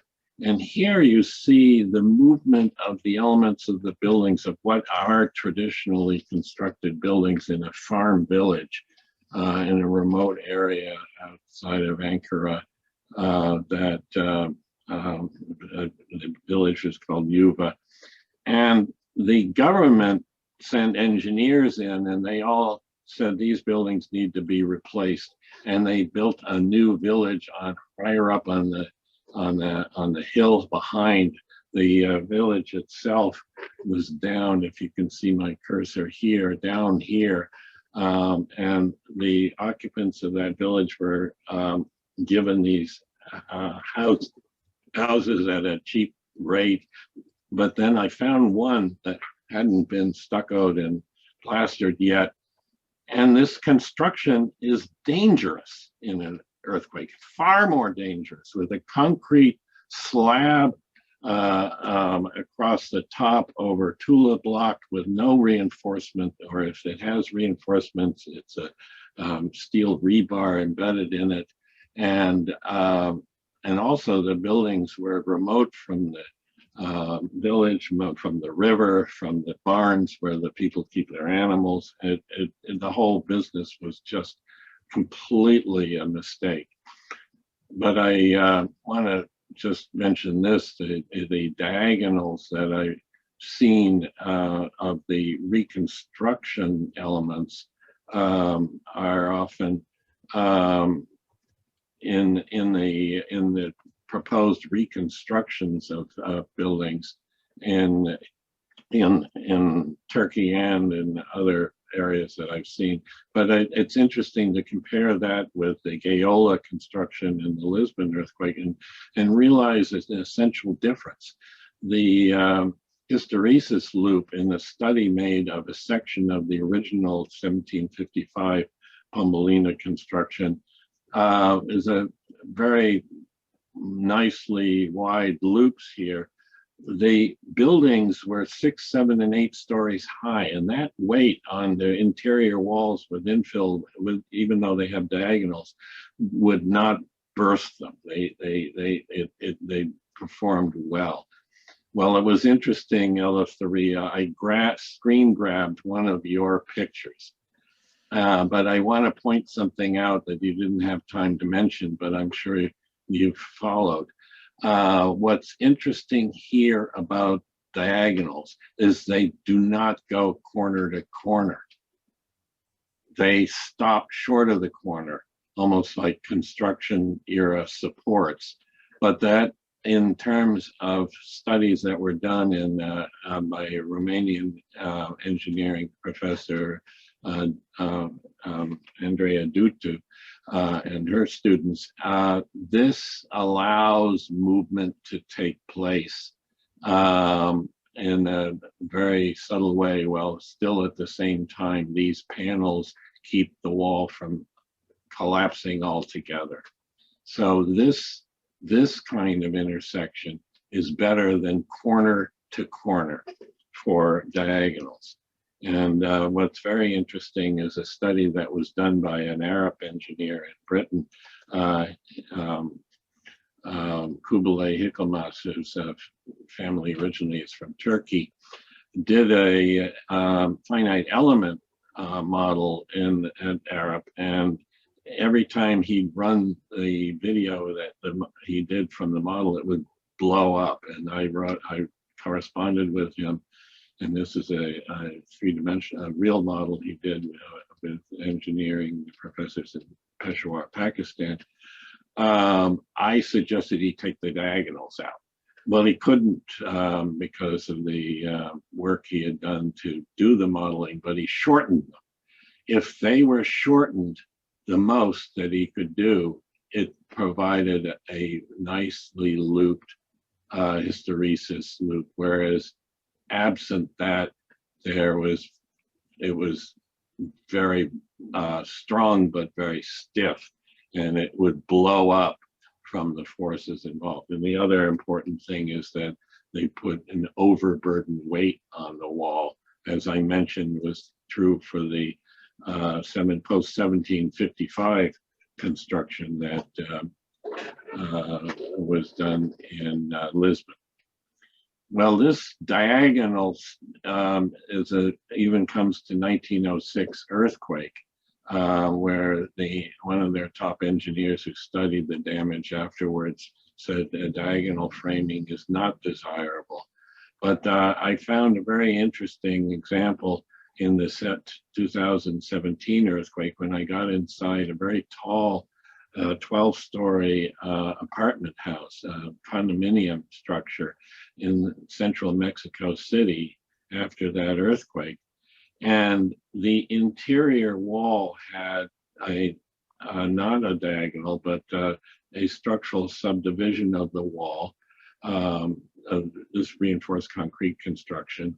And a lot of the buildings did have diagonals in the walls, which were revealed by the earthquake from collapses. But the exterior walls of this building had diagonals. And the diagonals themselves remained intact but had broken the frame structurally in the corners. It had not collapsed the building, but it broke the frame in the corners such that they are now demolishing this building and replacing it. They came to that decision, and I switched to this up in the rural Pakistan, Kashmir, with this fellow I ran into when we drove through there. And the interesting thing to notice is the asymmetry of his infill, where he's has diagonals, but they are not coherent from corner to corner. I think that this is not an accident. I think that the word was, don't do corner to corner diagonals, and that this message has been lost over time, and that there's a belief that you must do that for structural strength. Well, as I will point out, strength is not what one needs for an earthquake, because the earthquakes are always overwhelming of strength, but it's performance and ductility and energy dissipation. And I'll have more about that later. But I want to then switch to my one experience with being on TV with one of my proposed inventions, which is called Gabion bands. And this is after the Nepal earthquake, which we've also heard about in this series from Jatinder Bothra very nicely. But the rubble stone construction here of a school was collapsed almost entirely all over the place. And then the government was saying you have to build in reinforced concrete, and saying, well, excuse me, you've got to be kidding. These houses that the Gorkha earthquake affected so much were off the road grid, sometimes miles off the road grid. And the idea of carrying all of the building materials for a new building when all of the building materials for the collapsed building are on the site are impossible. So I proposed something which was just simply to wrap it with galvanized wire mesh, and then I changed to polypropylene because the galvanizing was so badly done that the galvanized wire would rust out in certain areas. But here you see the installation of one of my proposed Gabion bands for the rebuilding of a house of a family in Manku village, way up in the high mountains, remote from the roads. And the idea is to just simply wrap, not the whole building. This is not Gabion baskets, but I call them Gabion bands, because the whole idea is to not have the stones inside the wrapped band where they will wedge together in an earthquake. They have to be just one layer of stone so that they remain at rest, and the band delivers its weight to the wall, and then where it turns the corner, it holds it together. And this is the family of the fellow with the shovel, hand on the shovel, is the man who will live in this house. And he's a low caste Hindu, and then the carpenters of the village are helping them build the house. And this was a later project that I participated in with the same concept. Here it's wrapped with polypropylene geogrid, and the house in Manku here shown, you know, we were blessed by the gods with a rainbow as it was coming to the finish of the walls. But a soon-to-be colleague of mine who was first in Nepal as a Peace Corps volunteer years ago with his Nepali friends, and he still had from that experience, went back to Nepal and built this school building for the village that they had come from, using the same technology after the Nova show was broadcast in the US.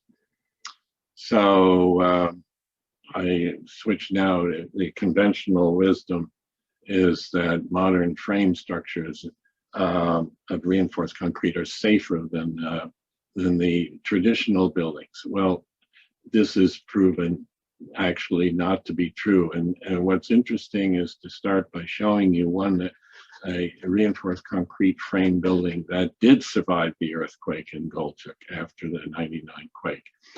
Whereas so many buildings in that area that killed almost 30,000 people largely were killed in collapsing concrete buildings.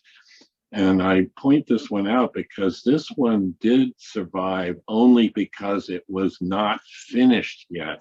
Number one, it didn't have the weight of all the masonry walls for the subdivision of it into rooms above. But secondly, the stiffness from those masonry walls, very often mortared with cement mortar, would have given this building a soft story collapse almost for sure, as you see here in the Majella Tower in Islamabad in Pakistan in the 2005 Kashmir earthquake. Remote from Kashmir, these two of this complex of buildings pancaked. They were completely finished and occupied, and you see the cars actually squashed under it. Of course, like so many of these buildings, they were pancake collapse. I think the term pancake collapse was invented from the building in reinforced concrete in the modern era. Then the question is, can these traditional technologies give us ideas of how to fix the construction of concrete buildings so they perform better?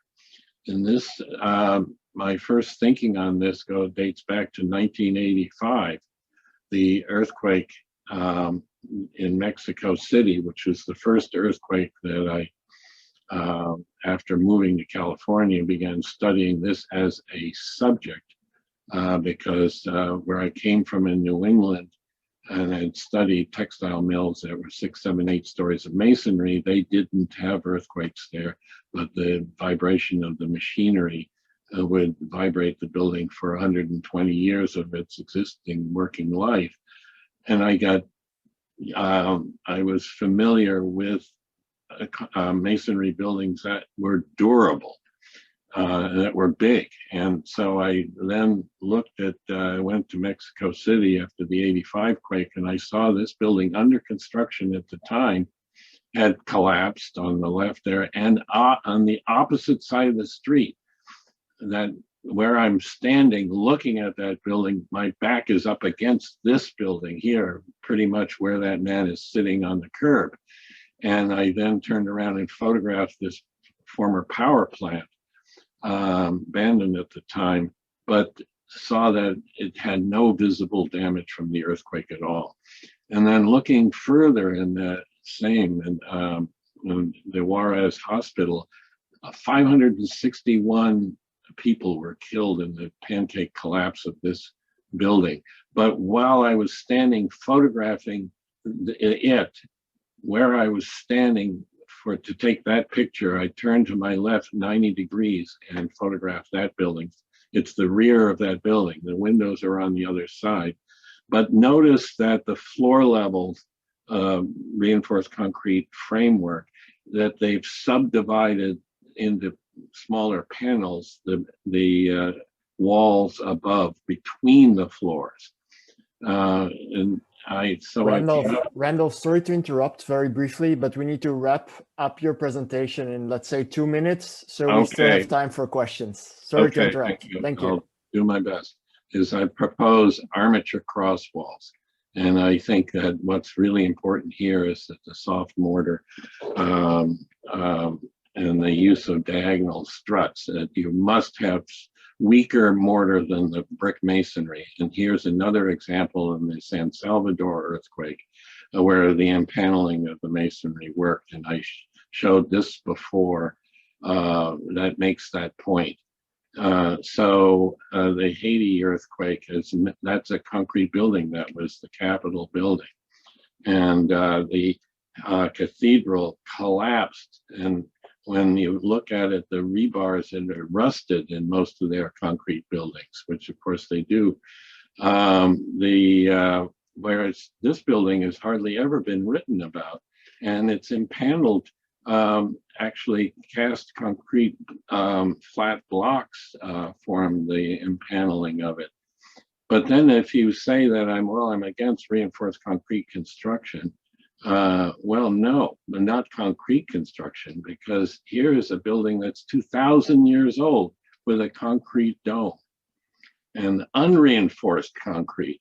And this building, this ruin has been in ruins most of its existence, and that roof that you see there is Roman concrete. So my last section here is just to show a revolution in engineering, where the traditional construction of the Roman era, the tallest building in the world at the time, the Empire State Building, is masonry exterior, as is the Flatiron Building. And at the time these were built, the first skyscrapers in the world, 1901, the textbook for these, it says that there's still no definite or approximate values to be given for the infill masonry. But the masonry here, you see the flood building in San Francisco. It went through the earthquake, as you see here, completely burned out, such that even the some of the interior columns had expanded such that they were compressed. But I'll skip that. But you see here, the Monadnock building is still there. Every single one of these steel frame buildings with masonry cladding survived the 1906 earthquake, completely burnt out by the fire, and then have been put back into service. And many of them, half or 2/3 of them still exist today, 115 years after the earthquake and fire. And in the 9/11 attack, I finally figured out why these buildings didn't collapse from the expansion of the steel on the interiors, because the exterior was protected by the masonry that enveloped it and surrounded it and was framed with it. So the question of why those and not these? Well, I am going to end with a picture of a mosque with a minaret that rocked back and forth, I'm sure, just as El Faria was saying, and a minaret with steel reinforcing in it was the concrete was crushed when it rocked back and forth and collapsed. So I leave you with this final comment. Traditional construction resists earthquakes by not engaging with it. Flexibility and energy dissipation, not strength, is what's important. The same is for a palm tree, which survive hurricanes, and the oak trees, as I've seen a number of times, blown over and destroyed. Palm trees, a good metaphor for earthquake-resistant construction when the earthquakes are stronger than the design forces for which they're designed. So my email address is there. Love to correspond. And thank you very much. Wonderful presentation, Randolph. Thank you so much. I would also briefly want to pitch one of the new books that recently came out, because you briefly discussed early skyscrapers. Donald Friedman, one of our expert ISCARSAH members, just wrote a book that was published by the Association for Preservation Technology called The Structure of Skyscrapers, detailing their early history. I also think, Randolph, that your analogy of the palm tree is wonderful. Thank you, panelists, for turning on your video again. I'd like to take some questions, but first I'd like to go back to a point that actually all of you in one way or another alluded to, and that's the inappropriateness of building codes. And so I was wondering, Evan, if you could first maybe comment on your perspective from Nepal and then Seattle. Eleftheria, you are on the Eurocode 5 committee, so you are involved with writing building codes. Randall, if you've made comments about how they are not appropriate. So I think we can have an interesting discussion there. So Evan, you want to start? Yeah, sure. So one issue that I've noticed across the board, of course, dealing with these traditional constructions, is that a lot of building codes are more focused on new construction materials based off of research on that matter, but there is not usually as much in terms of dealing with the existing vernacular architecture, the varying materials that you see, especially throughout the hill villages in Nepal, but also in the United States with unreinforced masonry structures. There's not as much education for engineers in these types of situations dealing with the traditional constructions. So that also leads to not as many regulations in the codes for these things. It's given the energy dissipation that all three of us have discussed, the more ductile nature of some of these constructions. Also, it's a lot harder to calculate and really follow exact load paths, as opposed to the homogeneity of concrete and steel, which is easier to put numbers to. So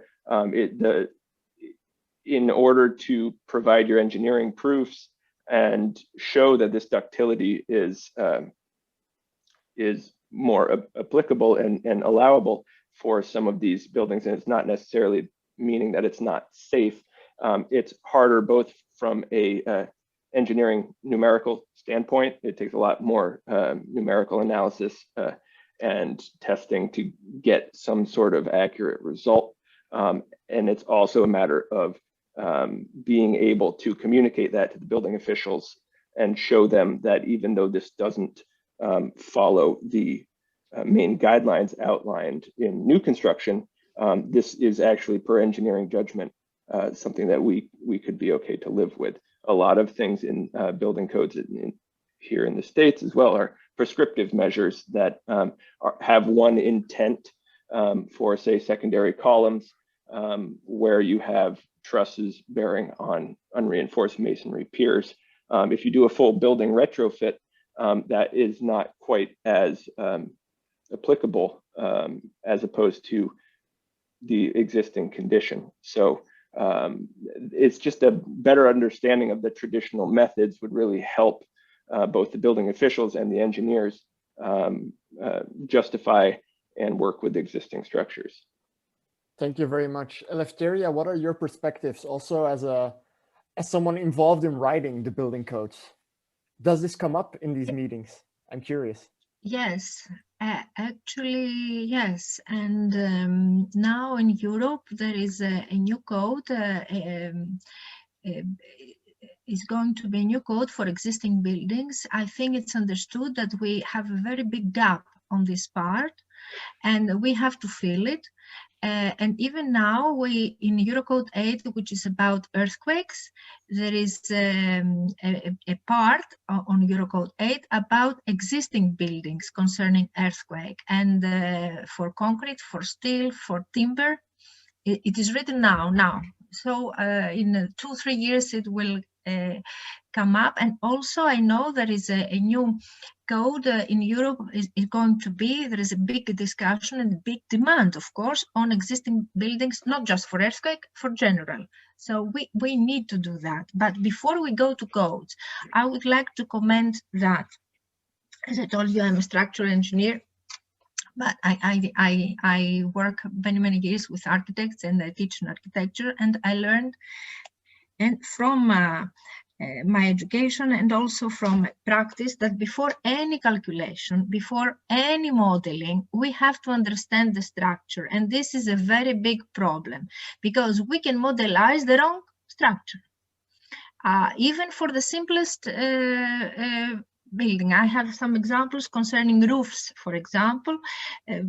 these kind of roofs that I didn't mention in my presentation, about post and beam roofs, very common in our area, which are in many cases I realized that was modelized completely wrong from our colleagues, and it gave a completely wrong impression. So the first thing is the civil engineer to go together with the architect on site and understand the structure, and then go to his office and use the computer and the model.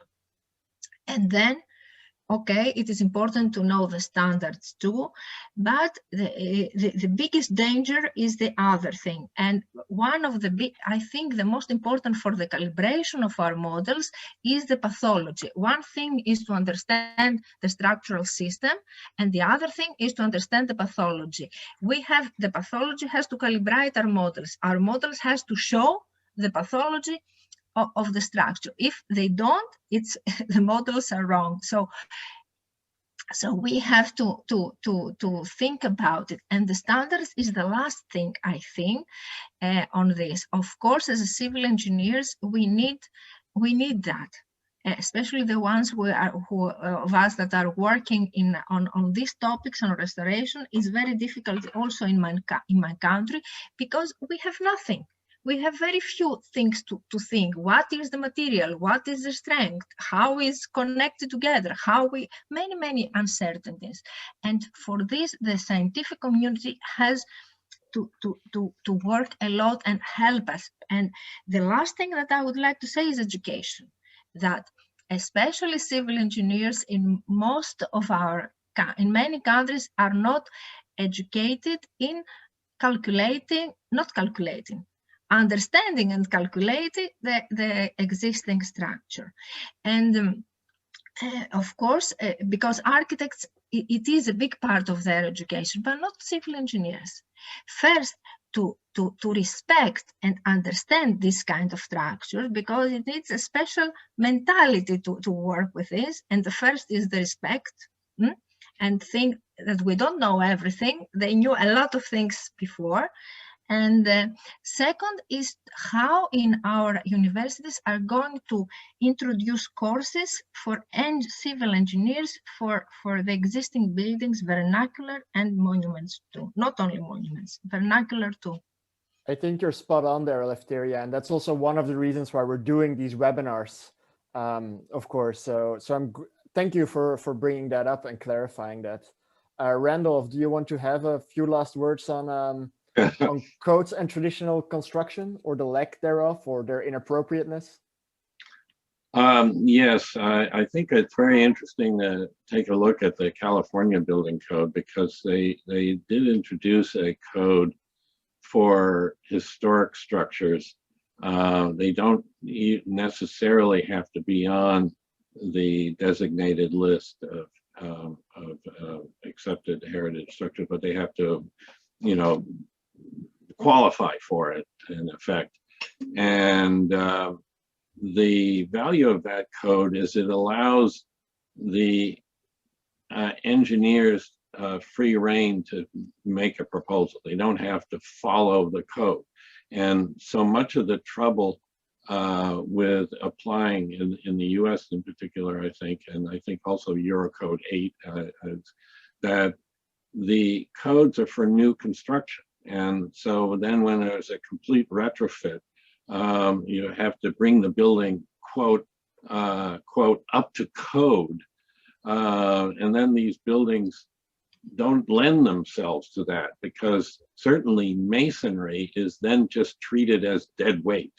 It's not given a structural performance level analysis where it participates, as I have tried to show in the short talk, where the masonry itself is a major part of what should be seen as a code conforming. And I say this in the context of reinforced concrete, because the idea that somehow it's subordinate to the reinforced concrete frame and that should be treated as dead weight is wrong when it comes to earthquakes, for two reasons. One is that the force level that is in the code for earthquake lateral strength and all of that is is reduced because they discovered that if they apply in linear elastic analysis for beyond code level earthquakes, that nobody would be able to afford building a building. That would only be applied to nuclear power plants and to immediate occupancy buildings like hospitals.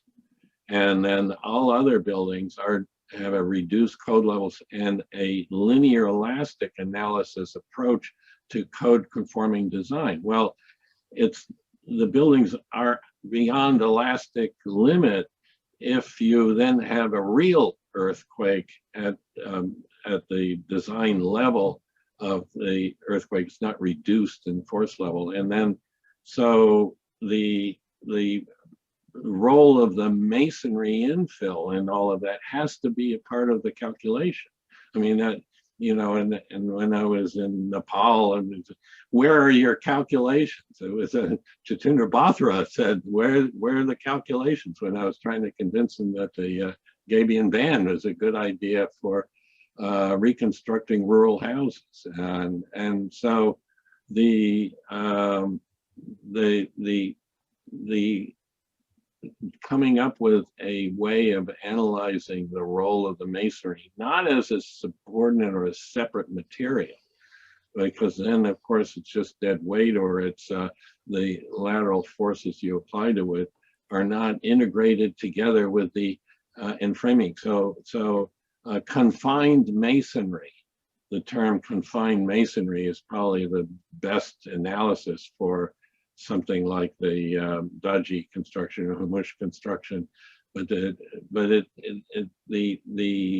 confined masonry approaches are limiting when you want to turn to heritage structures and deal with them, particularly with timber framing and whatnot like that. So I think that that's important. These are important considerations, and we need to work towards getting them into the code so that people are not frightened away from doing the structures by being told their building is not code conforming.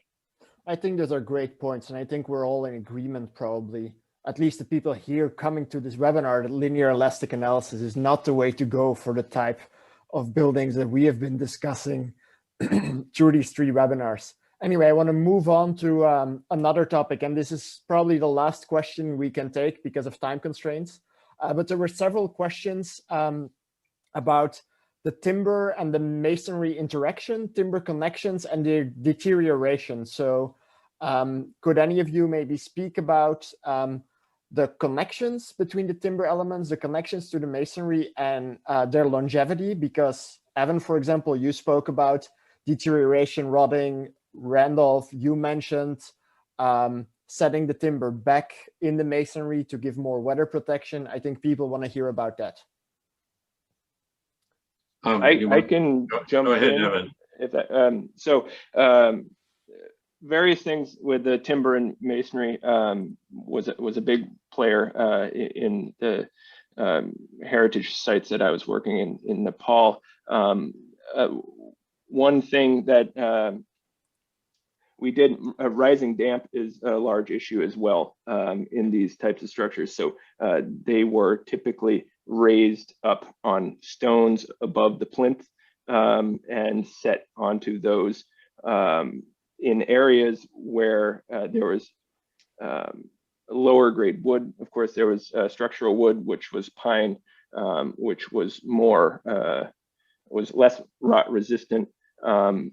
But those interfaces between timber and masonry, closer to the ground, we use copper sheeting, which was a traditional method of keeping the rising damp out of lower portions of wood where it was interfaced with masonry. So that was one item there. The typical overhangs of these large roofs were meant to protect the wood connections from rot there. But one of the biggest issues that we were seeing, the timber connections, the timber lacing on a lot of these walls, which was set towards the top,